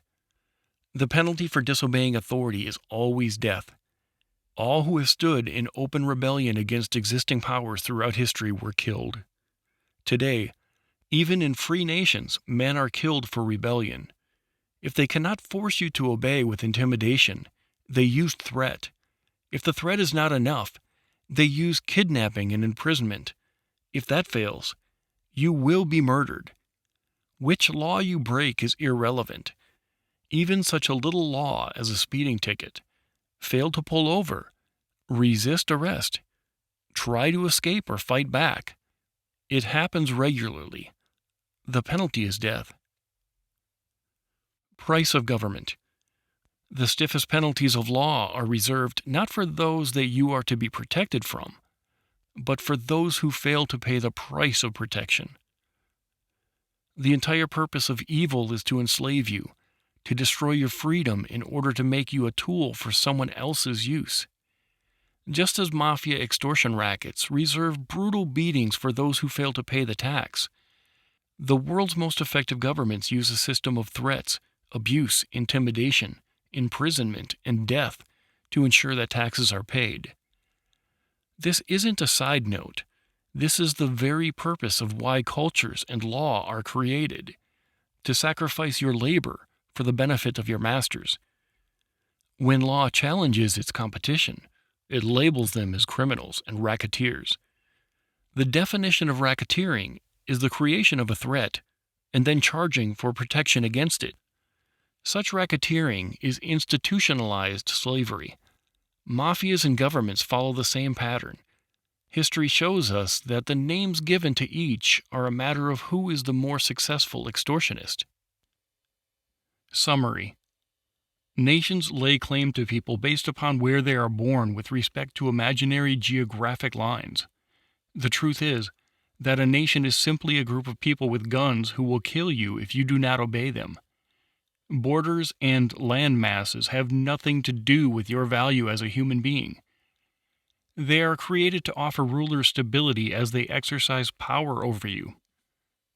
We is the word commandeered by culture to legitimize the borders and boundaries of law. You are obligated to obey law under penalty of death because you are a part of the we within an imaginary geographic line. This is not a we you have joined by choice. This is not a we you can escape. Your ownership of land, your family, and your values are not important to we. In our world, the only escape from the tyranny of we is to substitute one we for another, assuming we let you. Evil would have you believe that you are a subject of borders. This is a lie. After millennia of kings, those who were not royalty, but sought power, found a way to seize it. Nations allowed evil men to remain in control of culture and law, to have authority. Hitler called his version National Socialism. Vladimir Lenin called his version Communism. Some are called empires, some theocracies, and some democracies. All have one thread in common: the supremacy of the state. Under nations, culture teaches that no one is above the law, and because nations are defined geographically, no one can escape the law. Put more concisely, nations teach that you are worth less than the law. The definition of evil is the destruction of freedom. If governments were what they pretend by choice, they would not be government. They would be charitable institutions. Since choice is destroyed, freedom is dead, and whomever can control government prevails. Governments, by definition, hold a monopoly on violence. Those who seek power over you will not fight your government. Why fight it, when what they wanted to begin with was authority over you? You already have the institution evil men seek. It is natural for evil men to seek its place in government. History shows us that every nation ever devised can and will be used as a tool on behalf of evil men. Evil seeks power. This is an immutable truth. The more power you vest in government, the more evil you will find there. Chapter 6. Democracy. Slavery impersonates liberty. The absolute pinnacle of cultural success is to convince people that they are free in their slavery. Democracy is an invented theory, not a moral truth. It is a construct of evil. It was created to impersonate freedom while still maintaining the grip of law over people. As in every instance in history, the pattern of tyranny repeats itself by reinventing lies to hide the same slavery. Democracy is about making slaves and masters of slaves. The teachings of the world's great democracies are those of liberty and a voice for every person. They teach us that democracies are the greatest possible form of government. The reason they give is that democracy offers a voice for the common man. Unlike kings, dictators, and communists, democracy allows most people to have say in the affairs of their neighbors. The evil of democracy knows no freedom. A free person has none to enslave him. Instead, democracies offer everyone the opportunity to enslave you. Majority rule. Democratic culture teaches the rule of law. It teaches that law created by majority rule is morality. Any law, any demand, any punishment is moral when implemented by the majority. Perversions of democracy, such as democratic republics and supermajorities, are no different. Any law able to be passed by representative, majority, supermajority, or any other group becomes morality. If you can convince 50% of the people to enslave themselves or their neighbors, is it moral? If you can convince 66%, 75%, 99%, or everyone, is it morality? The affliction of law is a game to evil. Evil seeks control over people in order to destroy their worth. It does not care who enslaves whom, or why. There is no morality in law. Democratic teaching says that as soon as the legal voting bloc approves a law, it is right and proper to inflict it upon a people. Why should the destruction of your freedom be acceptable just because someone else says so? Does evil become righteous when more people desire it? Would evil be righteous if all people desire it? Tyranny by one king is the same as tyranny by 100 million kings. It is the nature of compulsion in law that is evil. How the law is achieved is meaningless. Hiding tyranny in the constructs of representative government and majority rule is commonplace in our modern world. After so many millennia of royalty and warlords, people have learned to see some of evil in tyranny. Thousands of years were required to discard the notion of nobility and divine right of rule. Today, many in the world have an understanding that there is no birthright to rule over others as a king. But the deviousness of evil has pushed that burden upon individual concepts instead of upon itself. Evil teaches modern peoples that royalty and dictators were a mistake, but that submission to your neighbors is right. In early U.S. history, the majority allowed the enslaving and systematic dehumanization of Africans. Did the law of democracy moralize slavery? Theories such as majority rule are inherently evil. Evil would have you believe that evil is good and that freedom is chaos. From the position of a free individual, it is horrendous to watch members of democracy not only swallow the rule of law, as inflicted in all manner and form upon their lives, but also to witness the selfsame victims inflict differing versions of morality upon their neighbors. Some people believe that democracies are a safe and proper form of government since the majority of people are decent. They believe that the majority will set proper rules for the minority. This belief teaches two lies. First, that there is nobility in law, that it is right to force the minority to obey. Second, that the minority, if left to themselves, will destroy the lives of everyone else. The minority are controlled and forced by a system of police and law to conform to a correct manner of behavior defined as crime. None of this has anything to do with defending the liberty of the majority. It is all about controlling the minority. It is about conditioning the majority to the taste of evil. The thirst for power over others is the lure of democracy. There is no majority. The modern history of powerful democracies has shown that there is no such thing as the majority or the minority. Factions of ideologies within populations fragment democratic societies into countless splinters. Different approaches, compromises, and rules break apart any possibility of a single majority, while still creating endless compulsion via law. Because of this, you are guaranteed, regardless of who you are, to be in some majority circles and some minority circles. You will taste of both the control over others in dictating law and in the slavery of having the law dictated upon you. Your neighbor, who may otherwise think like you, will be willing to sacrifice your liberty to achieve some of his means. Likewise, in a democracy, you will be tempted to make criminals of your neighbors. As soon as culture teaches people that it is right and proper to destroy liberty under any premise, authority splinters and tyranny grows. Violence and destruction. Democracy creates violence and destruction. Democracy teaches people that it is proper to inflict your will by force upon others. Indeed, it teaches people that they are entitled to take anything from their neighbors by force. Democracies are always welfare states, because everyone is able to create laws legitimizing theft.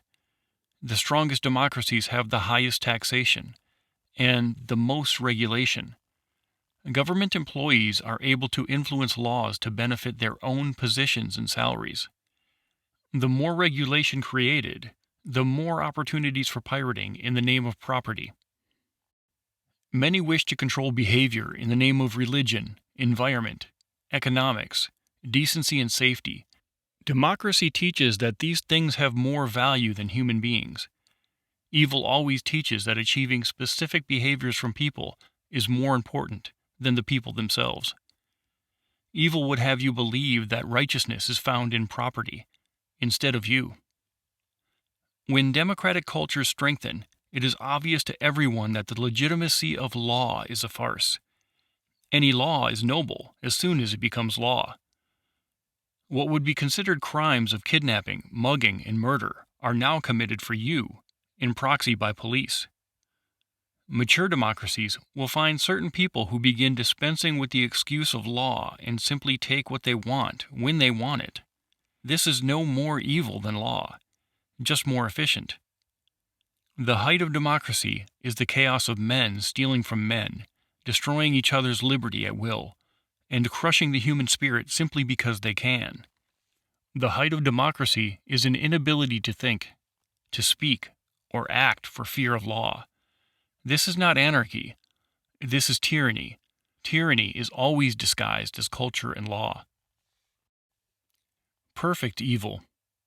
To understand the nature of democracy, it is essential to understand that evil is the destruction of freedom.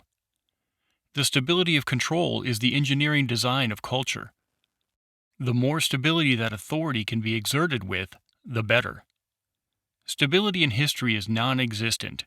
Wars have been fought continually. Empires have been born and destroyed throughout the millennia.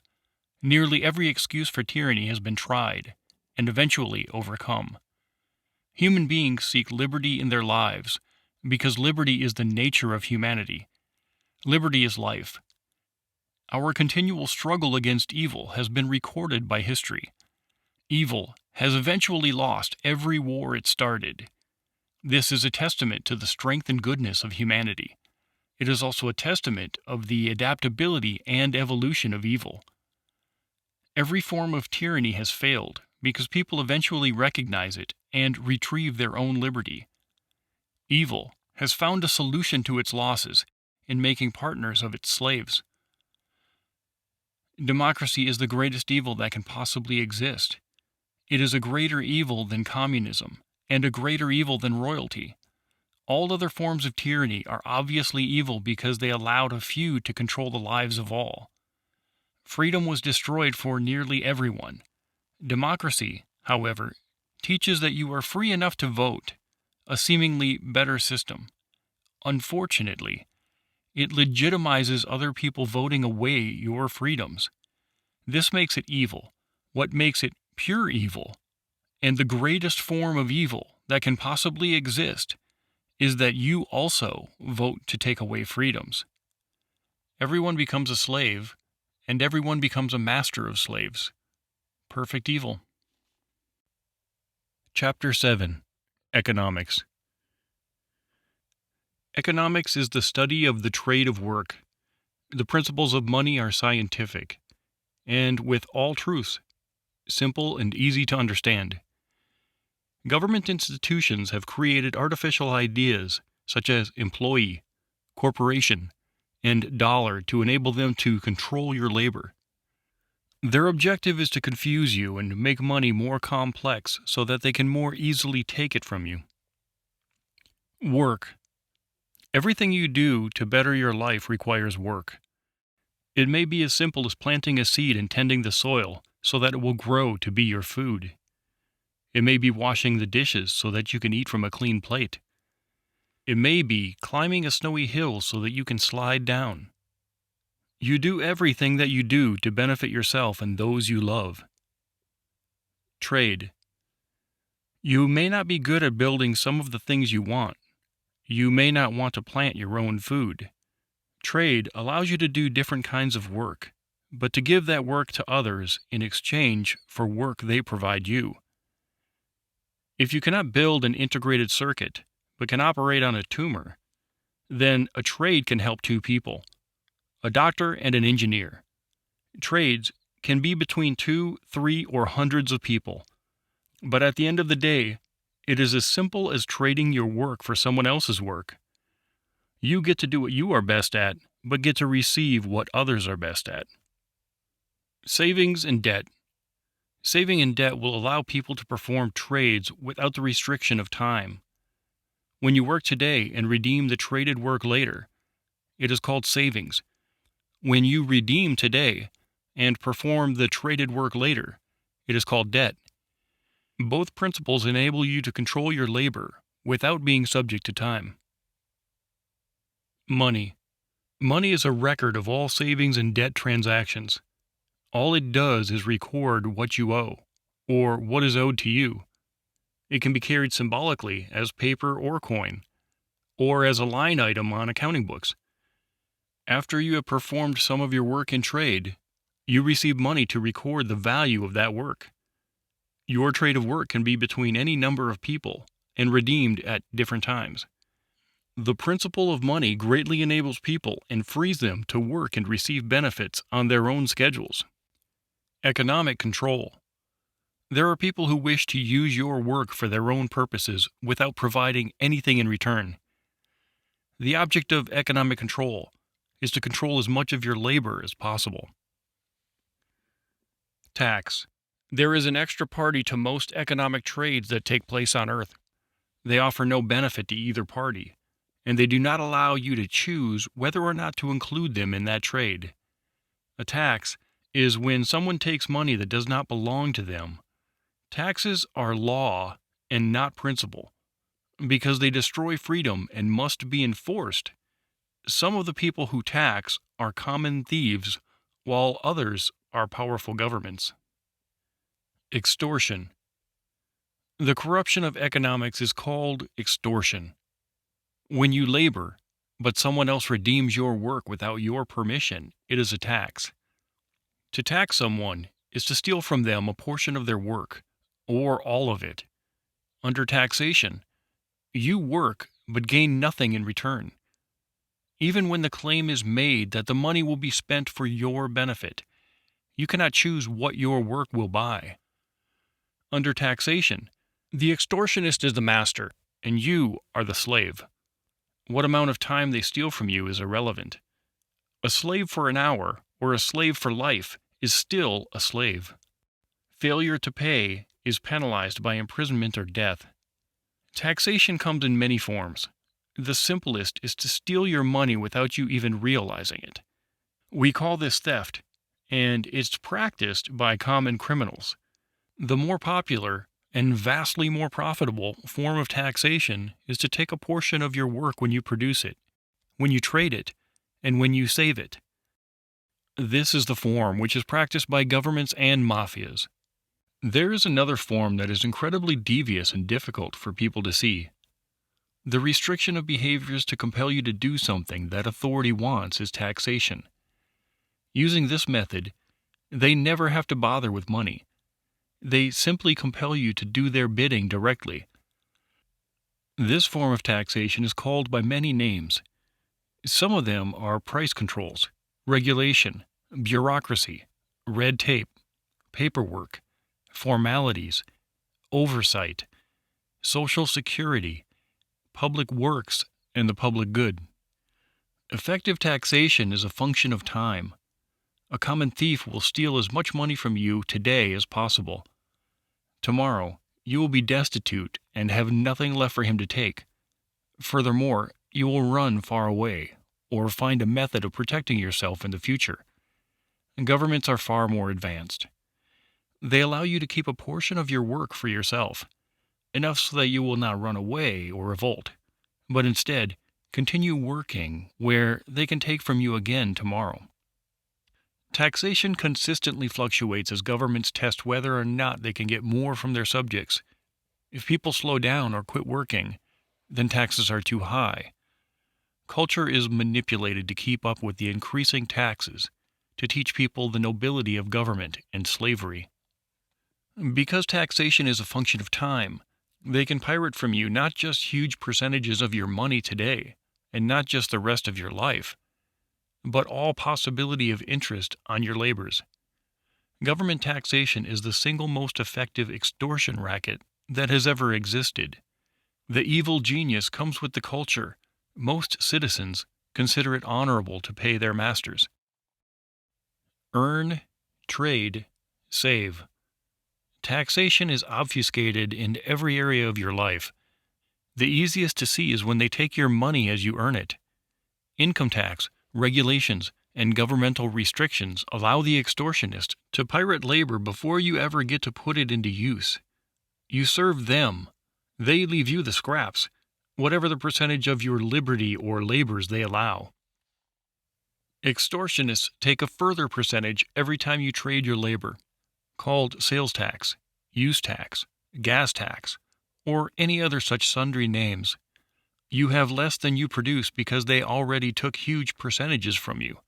And now, as you go to redeem your labor for food, shelter, better health, or comforts, they take even more. This is not all, because they also restrict your choices in redemption. They tell you what is legal to buy, and how much, and sometimes at what price. Once earned and spent or saved, your money and property are still not safe. Property taxes and annual licensing fees confiscate a further percentage of your work. As a privilege of your ownership of your money, you bought a house and you bought a car, but in reality, you are just renting them from government. Try not paying the taxes and fees if you don't believe that. You will shortly be evicted. All of this is designed to keep you working tomorrow on the upkeep of your masters, lest you retire too early. Your money is not safe in savings either. All governments control their forms of money, such as the US dollar, and it is illegal to trade using any other currency. Inflation is engineered by governments to erode your savings over time as they spend your money through government deficits. Inflation also ensures that as your savings are eaten away, you will be forced to keep working, wherein they can repeat the cycle of taxation. Remember that the reason you work is to benefit yourself and those you love. Yet because they are more powerful than you, many people have managed to force you to work for their benefit. This is economic control. This is the purpose of government. And governments are predatory institutions. Economic culture. Make no mistake, you are a slave and government is your master. The brilliance of your masters, as opposed to conventional slavery, is that they allow you to believe that you earn what you work for and that you own what you buy. It keeps you complacent and agreeable. Taxation is a function of time. They will take just as much today as keeps you laboring in their behalf tomorrow. Cultural ideas like public servant, public works, public good, public protection, and social security illustrate their deviousness. They have actually convinced people that having their money stolen under threat of death is something to be desired. Remember, it is all for your own good. Constructs such as employee, job, corporation, and legal tender are rackets engineered by highly skilled extortionists to restrict behaviors and confiscate wealth. An employee is a person who performs work and trade for money. This is no different than a contractor, a non-employee, or a garage sale. You perform work in exchange for someone else's work. You create wealth to feed your family and to benefit your life. Employees, however, are constructs of government to restrict economic behavior. What's the difference between an employee and a person who only performs some work? If you gather together the thousands of pages of laws, you will get an idea of who benefits from the artificial ideas of employee and corporation.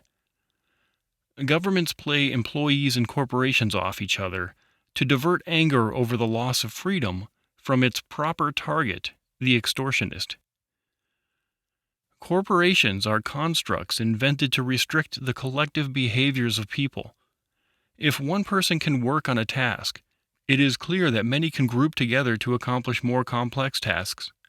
Normally, this would just be you and me agreeing to do something together for the benefit of someone else in exchange for money.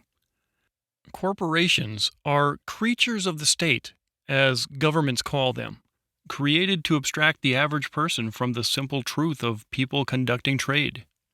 If government acknowledged the mammoth restrictions they put upon you, which tell you where you can and cannot trade, what you can and cannot trade, how you can and cannot trade, and at what price you can and cannot trade, they would have an instant revolt. Corporations allow them to create a demon to hide their own lust for power and wealth. Corporations today attract the wrath of people as polluters, greedy conglomerates, and usury employers, despite the truth that a corporation is just you and I trading work. All of this is designed to hide the most advanced extortion racket in history. Cartels and Monopolies. A corporate monopoly is hailed as evil because it destroys consumer choice. Governments tell us that monopolies force you to purchase a given product at a given price. The truth is that there is no force. You have at least two alternative choices. First, don't buy the product at all. And second, start your own group to manufacture the product. Given the supposed evil of a monopoly, what solutions do governments offer? Government control? Government is the only true monopoly. You cannot choose whether or not to buy their services.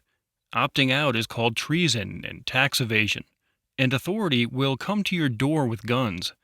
They will imprison or kill you. Government is the only true monopoly, and their monopoly is a monopoly of violence. These are people that we are taught to trust with authority over our goods and services. Demonizing corporations as monopolistic follows the pattern of tyranny precisely. Fabricate an enemy and seize control. A cartel is when the forces in an economy band together to preclude anyone else from entering a market. As with a monopoly, this is only possible with government. Only government has the weapons and the police to stop you from selling a product or offering a service. There are cartels, large and small, all around the world. They normally focus on industry within a country. For example, a government agency that controls the sale of drugs and healthcare operates a cartel. When licensing, government applications and fees become a barrier to the entry in the market. Government effectively keeps the existing market in place and keeps you out. If you try to operate in freedom, outside the law, you will be jailed or killed. Many big businesses love cartels because government becomes their partner in keeping competition away. The laws and regulations that people are taught to agree to do not hurt big business. Big businesses are the only ones who can afford the cost of regulation. Some people think they are sticking it to big business when they enact tough laws, but they are actually pawns of culture, and they, themselves, are the ones who are hurt. Regulation keeps big business big and bankrupts everyone else. This is the nature of a government cartel. There are no other cartels. Choice. Taxation is championed by culture as means of building social needs, but social needs can never be met by force. A person who does not purchase a thing by choice can never gain benefit by being forced to pay for it. Welfare and the public good cannot be served by extortion. Only the owner of work can rightfully decide where that work is to be redeemed. All else is thievery. All claims of need and public good that are not met by free will are the lies of culture. An important principle to understand is that evil wants power over you.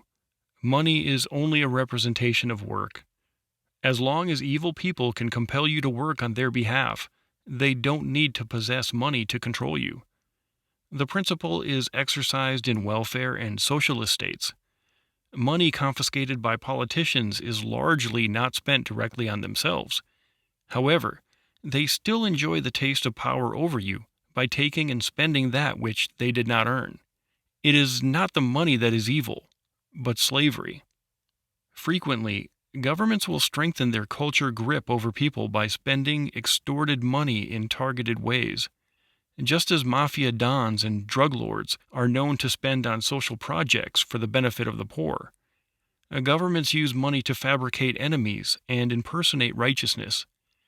They spend lavishly with other people's money on public works and welfare. In doing so, they pretend to be saviors of the people, while condemning the rich, socialism, or the Jews, Nazis, or freedom itself, terrorists. The pattern plays out in 1,000 ways, and the artificial enemies are always different, but the result is always the same. Governments do not always spend money on themselves, but they always increase their power. Remember that money is only a representation of power. Its only value is in its ability to convince others to work on their behalf. Money's value can be widely fluctuated depending on how you view it at a given moment. Those in authority over you know very well that money can have vastly more value than the numbers printed on the front when they use it as a weapon against one group to benefit another. They claim to exercise authority with no gain for themselves. This is a great lie of evil used liberally in democracies. It is a debt paid by slaves to be collected by authority and loyalty and allegiance. For all those who wish to feed the poor of the world, there is only one solution: end authority. Freedom solves the world's ills. The reason the earth has widespread poverty is simply because people are not free to pursue prosperity. A free people are a prosperous people. Government debt. Government debt is money spent by governments before they confiscate it. Such debt has little meaning, since the evil is found in the confiscation and not in the timing. However, given the culture of democracies, people are taught the nobility of nations and the loyalty of being a taxpayer. Governments know they can spend whatever they want today and obligate you to pay for it tomorrow. The nature of national cultures is such that even when the threshold of extortion is less than government spending, by the time the debt comes due, cultures convince people that it's their debt. In this fashion, they raise the threshold of extortion. People are less likely to revolt or quit working when they are taught that it's their nation, their debt, and their moral obligation to pay. Bureaucracy. Bureaucracy is a word used to describe the requirements of complying with government regulations. In order to make sure that you are obeying the countless laws governments subject you to, you must also subject yourself to the enforcement of those laws. Innocent and necessary in the eyes of culture. The truth is that bureaucracy is the patent nature of slavery. Evil seeks control over you, to destroy your liberty, to destroy your spirit. The more you must do by force, the less freedom you have, and the stronger evil is. Every culture teaches the nobility of law enforcement. They teach that law enforcement prevents murders and rape. While it is entirely possible they do on occasion stop violence, the vast majority of modern law enforcement is designed only to destroy liberty and extort wealth.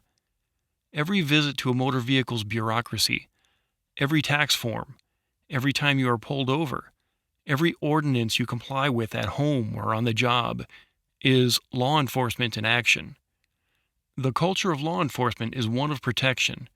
Their protection exists only to the extent necessary to convince you to submit to everything else they demand of you. The law teaches that you must comply with reams of bureaucracy and enforcement in order to protect other people from you. You are taught that you must comply with extensive enforcement because you cannot be trusted to live peaceably. While culture teaches that the nature of criminality is murder, rape, and theft, almost none of the enforcement of law has anything to do with such things. The reason is obvious. You are not evil. You do not do such heinous things. There is very little reason to believe that those around you are any less moral than you, and yet, somehow, to support that basic definition of crime, millions are employed as agents of law.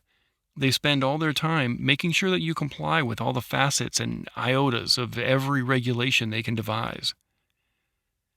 The amount of extortion necessary to support vast bureaucracies is almost unfathomable. The amount of life culled from supposedly free peoples in obeying law is shocking. Yet evil has its wants: enormous control, dramatically diminished liberty, and huge sums of your money.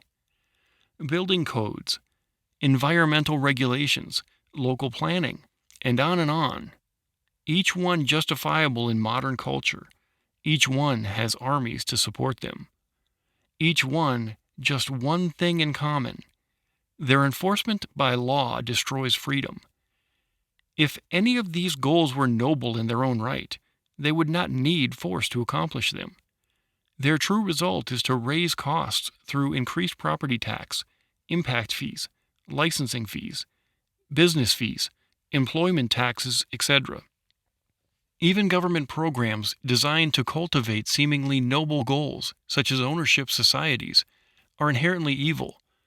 They are designed to stabilize populations. What that means is they get more people to commit to a location and a cost on long-term financing so that it's harder to escape taxation. If governments actually wanted families to own their homes, they would simply stop charging them rent every year. Price controls. Governments sometimes implement price controls. They dictate under force of law what price you must sell your work at. They dictate under the threat of imprisonment or death how much you will produce your labor for. In government-regulated cartels like healthcare, governments pretend to reduce costs either directly through price mandate or indirectly by buying services on behalf of citizens. Using either method, they insert the tentacles of control under the guise of protecting the poor from the greedy corporations and capitalists. By forcing people to work at artificial wages, they destroy the competition of a free market. When freedom is destroyed, only the powerful can survive. Cartels are thusly forged with governments. Powerful businesses watch their weaker competition fall to bankruptcy. Government makes sure it's prohibitively expensive to enter into the market with fees and licensing requirements. Businesses can enjoy government-mandated prices with no competition. Governments can enjoy control of prices and therefore guarantee taxes. The intent of price controls are not to keep the prices down, but to keep them up. Big businesses love government regulations. Regulations ensure that only the well-established and extremely well-financed can compete. People seeking to trade their skills, products, or expertise are burdened by impossible demands of government. Thusly, big business is an extension of the compulsion of government. Anti-business regulations that people are taught to support are actually good for big business. Instead of hindering them, such regulation destroys your liberty. Protectionism. Protectionism teaches that those within one nation or border should exclude others from trade under force of law. This takes place as restrictions on buying and selling products and services as well as employing people. Why should the citizens of one nation be less entitled to wages or a job than the next? Protectionism is that simple. Are those outside your border inferior human beings that they should be kept from working by force? What morality exists in the teaching that one group of people is more valuable than another because of where they were born or where they live? Freedom is about the value of people. The disparity between personal profits of peoples in different lands is large. In one area, a family may make hundreds of times less than those in another area. If all people have the same value, why is force employed to stop the poor from earning money at any job they are willing to perform?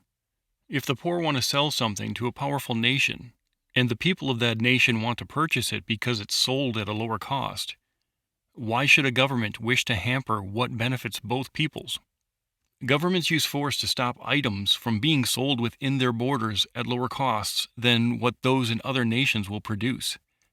We are taught that their reason for destroying the liberty of people is that they are protecting the industries of their own land.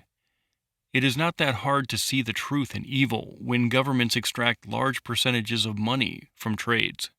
The higher the cost of the product, the higher the extracted tax. Protection, as always, is slavery. Education. Governments control education for the purpose of culturing employees. The object of the state education is the stabilization of the tax base. Schooling, education, and knowledge are not the same thing. One is not a natural result of the other. People grow in knowledge when they learn truth. Teaching and schooling are meaningless when students do not seek wisdom. They are likewise meaningless when that which is being taught is not wisdom. In order to learn, people must thirst for knowledge. Force and compulsion cannot accomplish this. Law does not pretend to teach people their worth or abilities of achievement. Law desires only that you learn obedience.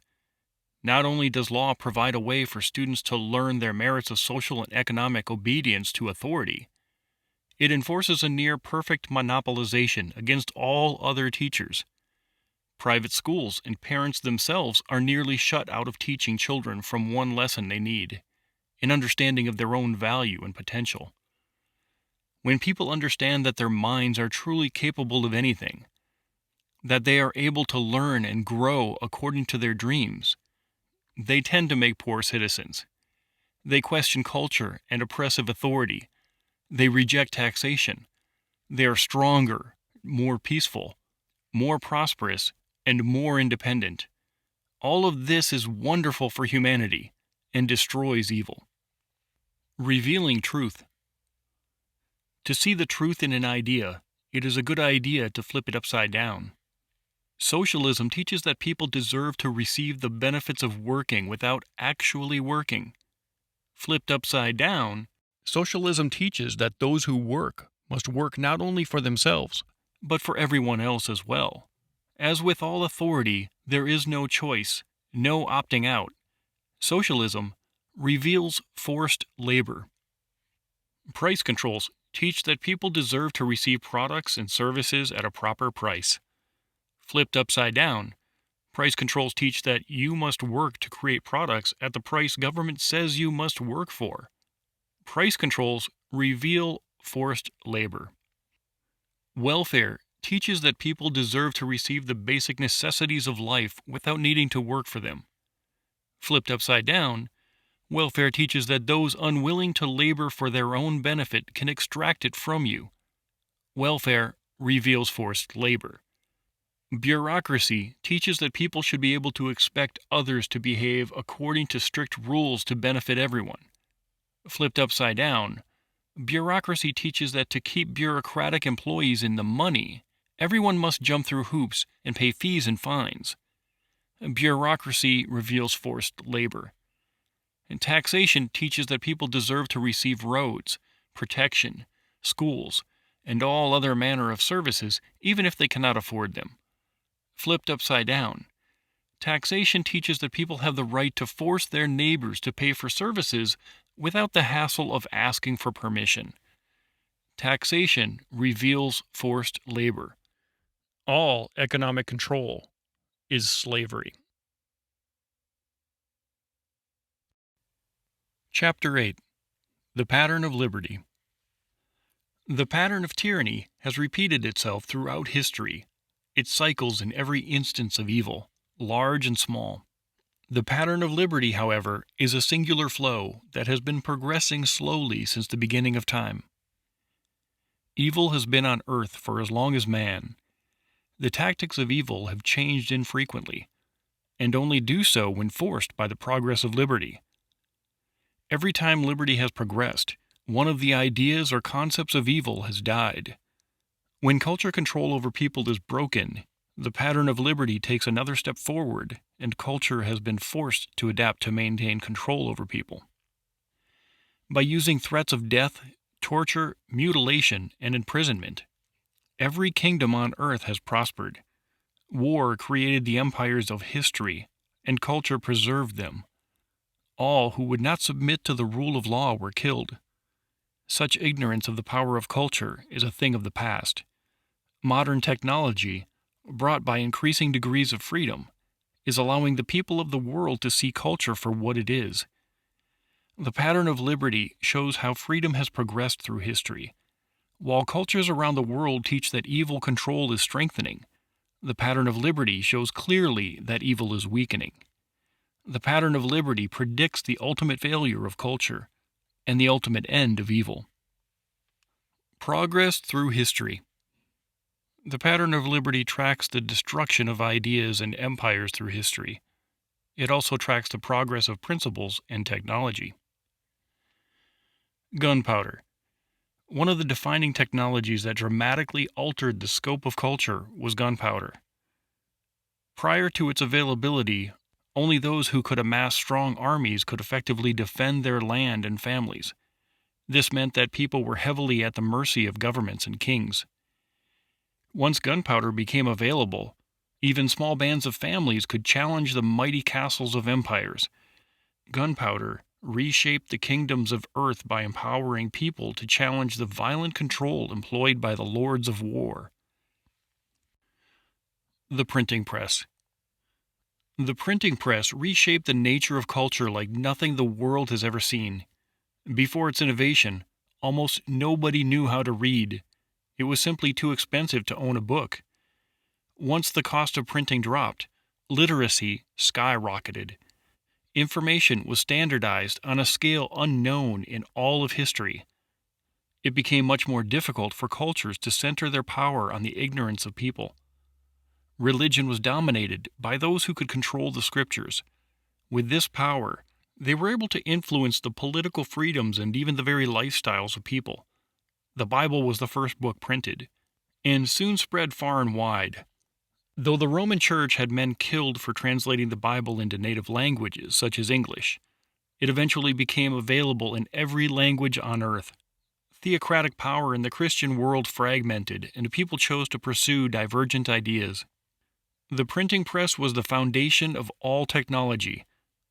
Whereas mathematics and engineering have existed in strength in different areas in history, they never survived.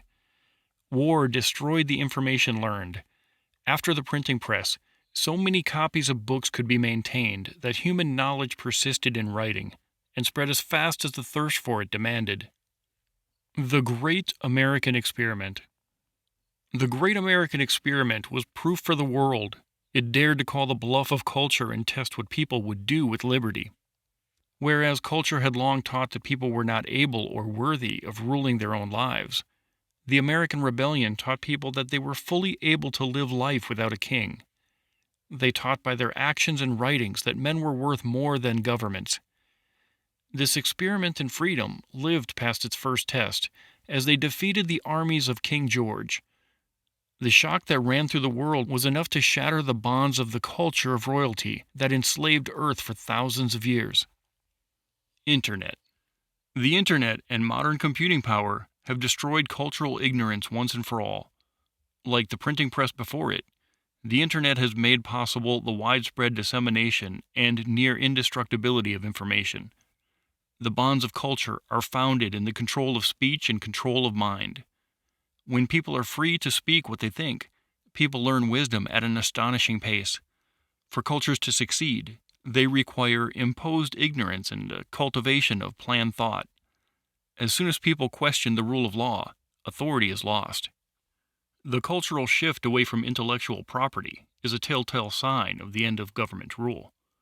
In the past, information was regarded as owned by the people who developed it. This meant that anyone who attempted to use that information could be punished by the violence of law. The future holds a shift in thinking that few will be willing to accept until they see it happen. Intellectual property is not a principle, since it must be enforced by restricting the liberties of people. It is an idea and a construct of law. The shift that awaits the world is one of impossibility of enforcement. Law will struggle mighty in defense of authority and taxability, but it will ultimately lose. This is the power of global communication and information retention. Nearly every law will become impossible to enforce. The principles of computing power gave the freedom necessary for people to escape tyranny. Violence replaces culture. When culture breaks down and the authorities they protect are threatened, violence grows. Violence is a necessary component of control. Violent enforcement is necessary to ward off sedition. Violence changes the dynamics by making the cost of freedom death. Every time the pattern of liberty has progressed throughout history, violence has increased. The future will be no different. As people learn about freedom and see what is possible in their own lives, evil will clamp down. Authorities will employ greater degrees of violence as they lose their grip on power. This is the death of culture. This is the meaning of war. As the pattern of liberty reaches its final step, the most oppressed cultures on earth will lose adherents the quickest. and those cultures will produce the most violent crackdowns. One of the evidences of this violence is terrorist attacks.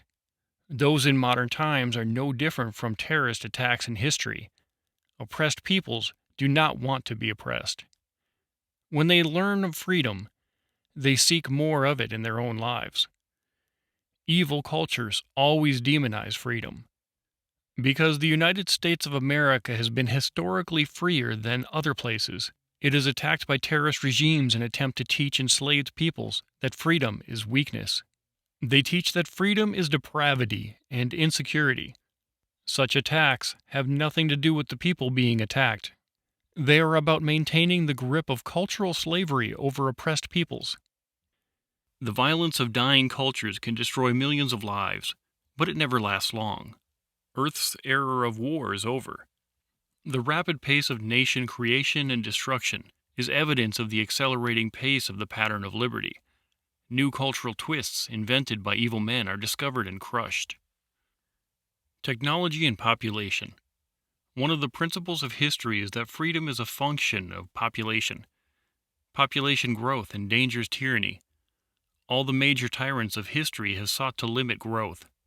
Births expand the human experience to teach people about opportunity, hope, and faith. This freedom is not conducive to slavery. The more people live in a culture, the more dissent you will find. It is nearly impossible to control large numbers of people with primitive cultures. One of the evidences of the completion of the pattern of liberty is the astounding population of Earth. Technology endangers evil on every hand. Its use, implementation, and imagination are diametrically opposite evil. Technology is born of freedom. Freedom brings principle to people who implement learned principles in practical solutions. This search for wisdom teaches people the value that they have within themselves. It teaches them to stretch the limits of their intelligence and faith. This is more than concerning to the control of authority. It is the death of evil. The use of technology enables the evasion of authority. One powerful example of this is the evasion of taxation. Governments are institutionalized extortion. When technology allows people to remove the control of money from government hands, taxation becomes impossible. Advanced encryption and anonymous peer-to-peer networking technology allow for exactly this. Economic exchanges are freed from the bonds of legal tender and regulation. The future of technology brings impossibility of tracking money and enforcing taxation.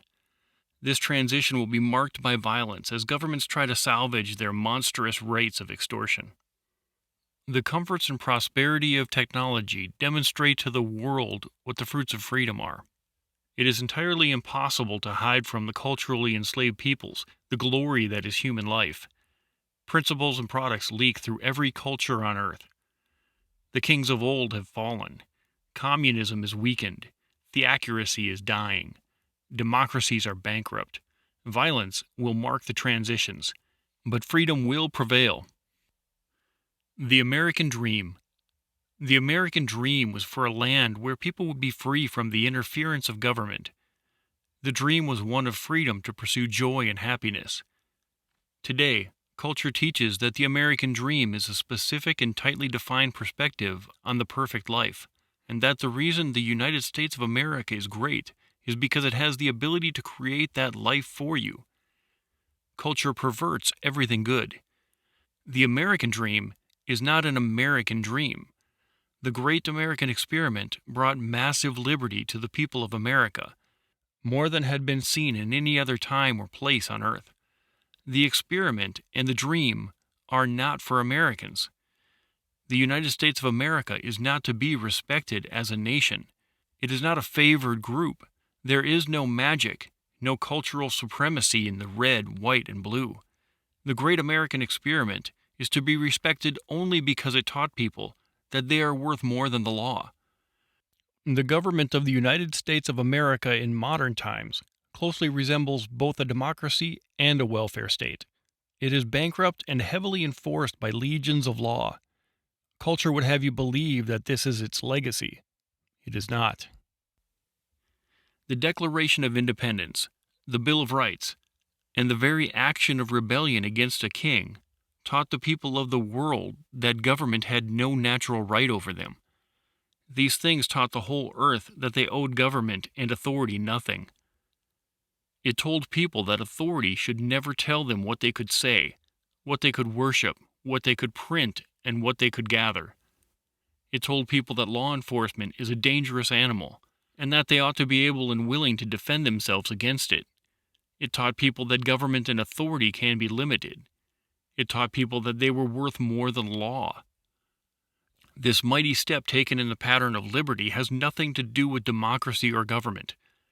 The power and beauty of this step was the anti-culture created by men of rebellion. They attacked every leg of authority by teaching people about the measure of their own worth. The experiment was proven successful. Freedom for people does not create chaos. America is not perfect, and it will not be the end of freedom. Mankind's thirst for liberty will not endure the tyrannies of earth for long. They will be taught that they are worthy of ruling their own lives. The pattern of tyranny will be broken. The American dream is not an American dream, it's a human dream. It was a giant stair climbed on the backs of heroes toward the freedom of men. It will not be the last. Competition for freedom. As people are able to look beyond the tyranny of their own lives to divergent cultures on earth, they will see a competition for freedom. The lure of freedom will be evidenced by the technology, prosperity and peace of freer peoples. They will ask why it is noble for them to obey certain laws, but not the rest of the world. They will see that those things which are demanded of them are not natural, that they are tyranny.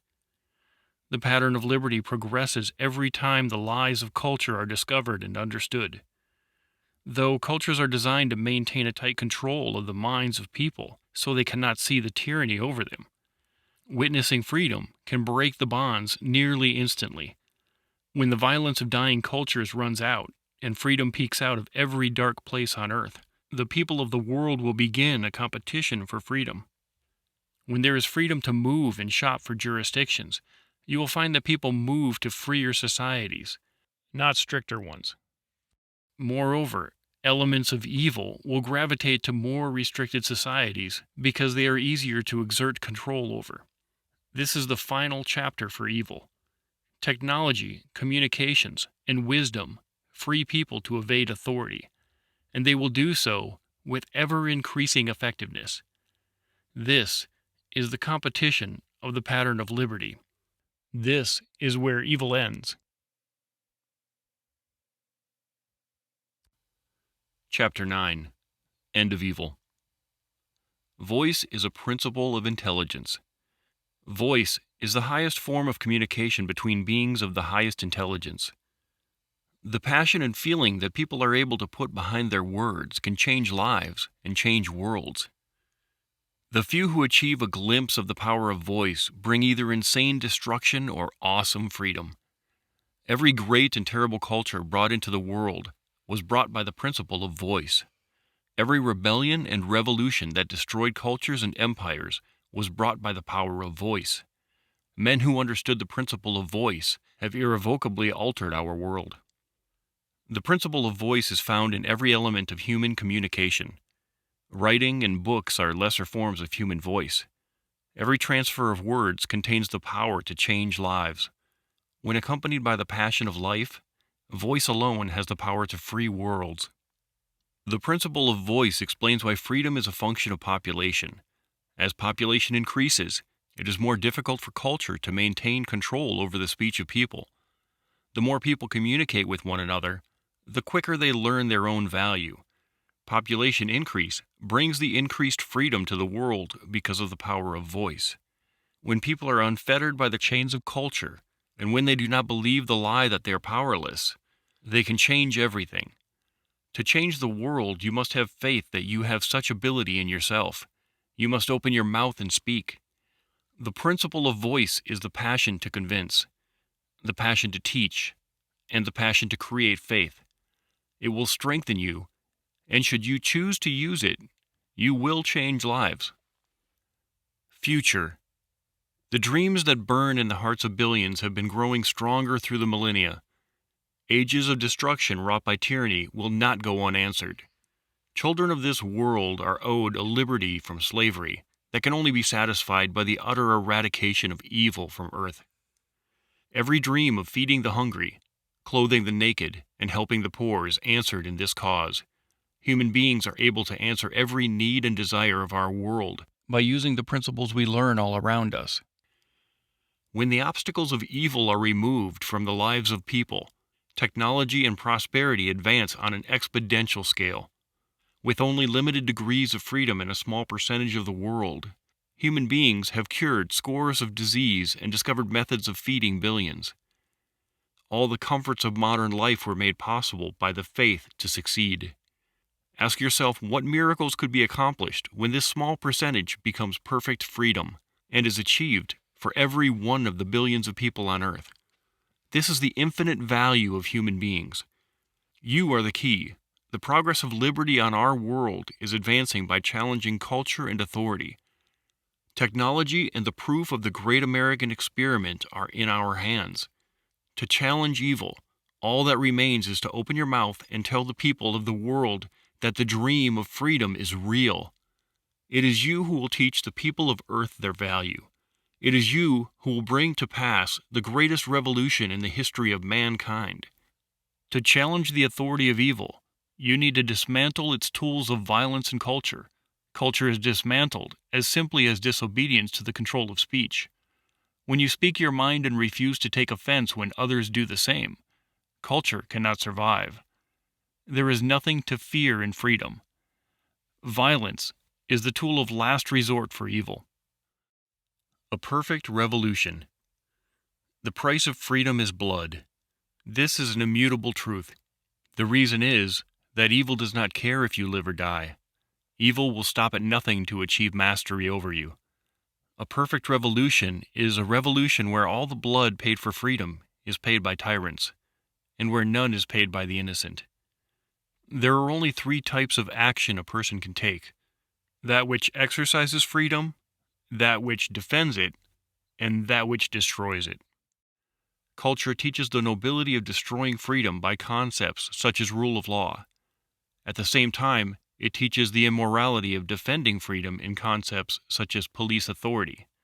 Culture cannot be allowed to continue. As long as men of violence walk the earth, they will devise ways to create cultures under the threat of death. The defense of freedom is always righteous, and no tyrant can be spared. There is no proper role for tyranny in the lives of people. As soon as you yield to the forces of compulsion in the name of life, you will have lost your life, for it belongs to those who control you. Life is liberty. Without liberty, your life belongs to another. Liberty is to be defended at all costs and at all times. Govern yourself, for this is the nature of an individual. You and you alone control your actions and your mind. This is right, proper, and good. You have a responsibility to defend your liberty at all times. If you do not, it will be destroyed. To yield defense of your liberty to another is an absolute invitation to tyranny. Personal sovereignty is the end of evil. When every person on earth will defend themselves and those they love, when evil cannot gain even a foothold because all the people are watching for it and recognize that it seeks to destroy their value, this is the exact opposite of perfect evil, in which every person is a slave and a master of slaves. Perfect liberty is life, and in there are no slaves and no masters of slaves. Perfect liberty is life. Earth. The cultures of earth teach you to accept, to yield, and to obey. The end of evil is found in refusing this slavery of the mind. For the end of evil to be achieved, all must be taught that they owe obedience to no one. They must be taught that the desires and dreams of their hearts are proper and good. They must be taught that every ounce of joy that they seek can be had for themselves and those they love. This is the anti-culture, to free the minds of people. Cultures are established first by the control of speech. Condemnation of speech is rampant in the strongest cultures. The end of evil will bring the defense of speech in every home. and in every communication. Culture teaches that speech brings offense. Instead, you must see that speech brings a view into the mind of a human being. Ignore the interpretations of culture and see the intent and feeling of those who speak to you, and then speak back. The control of speech is crushed by the power of voice. In the end of evil, people cannot tolerate compulsion and force. The mistakes of history are found when people have allowed the establishment of culture. In every case, it was known that this establishment would destroy liberty. In the end of evil, tyranny will not be tolerated. You will owe allegiance to no nation and to no law. You are a being of infinite worth and fully capable of escaping the bondage of evil. When you feel compelled not to speak, speak. When you are oppressed by the law, circumvent it. When violence threatens you, crush it. Remember the lessons of technology. Technology is the fruit of freedom. Technology enables humanity at the expense of authority. Just one example is the extraction of economics from the control of nations. Regulation chokes economic activity by making it prohibitively expensive, cumbersome, and complex for newcomers to sell products and services. The answer is technology. Internet activities, such as classified service listings, will be merged with product auctions on an open and universal platform. We already understand how technology can bring the cost of selling down and make selling easier for everyone to accomplish. The lessons of evading extortion and control are, likewise, already learned. Global peer-to-peer networking ensures that no authority can switch off a server or dismantle economic activity. This dispersion of economic targets will make it impossible for governments to enforce taxation and control. Making peer-to-peer nodes anonymous, using powerful encryption technology will make it extremely difficult for authority to bring excessive violence upon individuals to force examples of obedience. Steganography within established protocols such as HTTP will make disabling specific communications impossible without disabling all communication. Merging public auctions and marketplaces with anonymous, steganographic peer-to-peer networking will forever remove control of economics from the hands of the extortionist authorities. With technologies such as these, people can buy and sell anything without the interference of governments and mafias. Furthermore, governments will not be able to enforce taxation record-keeping, since instead of a similar number of corporations preferred by government, every one of the billions of people on Earth will engage their economics directly. Population and technology crush evil. What other devices can be imagined to free people from the tyranny of communism, terrorism, socialism, democracy, violence, and culture? With the human mind, there is no limit to imagination and invention. When technology and innovation beat down authoritative control, the liberty released will spawn astronomical advances. 1 ounce of freedom may bring 1 ounce of technology. 2 ounces may bring 10. 1 free person may bring 1 idea of innovation. 2 free people may bring 100. Total freedom of all people brings nothing less than infinite opportunity. The scale of the speed of human advancement can be seen in thousands of years of history with modest gains in freedom and modest gains in technology. In the most recent 100 years, technology has exploded. With each degree of freedom achieved, human knowledge builds exponentially. You have infinite value. With freedom, all things are possible. Technology, health, wealth, and knowledge are all facets of power. Each of these improve the lives of human beings. The fruits of liberty are everything good and bring peace, prosperity, and joy. You live after the era of wars, and the only remaining step in the pattern of liberty is to answer the question held in the minds of people around the world. The lies of millennia have not stopped the unquenchable thirst for freedom that grows within the hearts of every person on earth. They are poised and ready to take the freedom that is rightfully theirs. They need only hear that freedom is possible, that freedom is real. You are the key. To teach the people of the earth the value that they have within themselves, You need only speak and tell them that every good thing is theirs to have. You need only tell them that the glory of liberty is real, that it belongs to them. This war is already won. Evil has already been crippled. Every human being on earth is ready to rise and let the chains that held them crumble to dust. This world will be free. If you can see your own value, then stand tall. Ye are called unto liberty. This book teaches just one lesson, that you have infinite worth.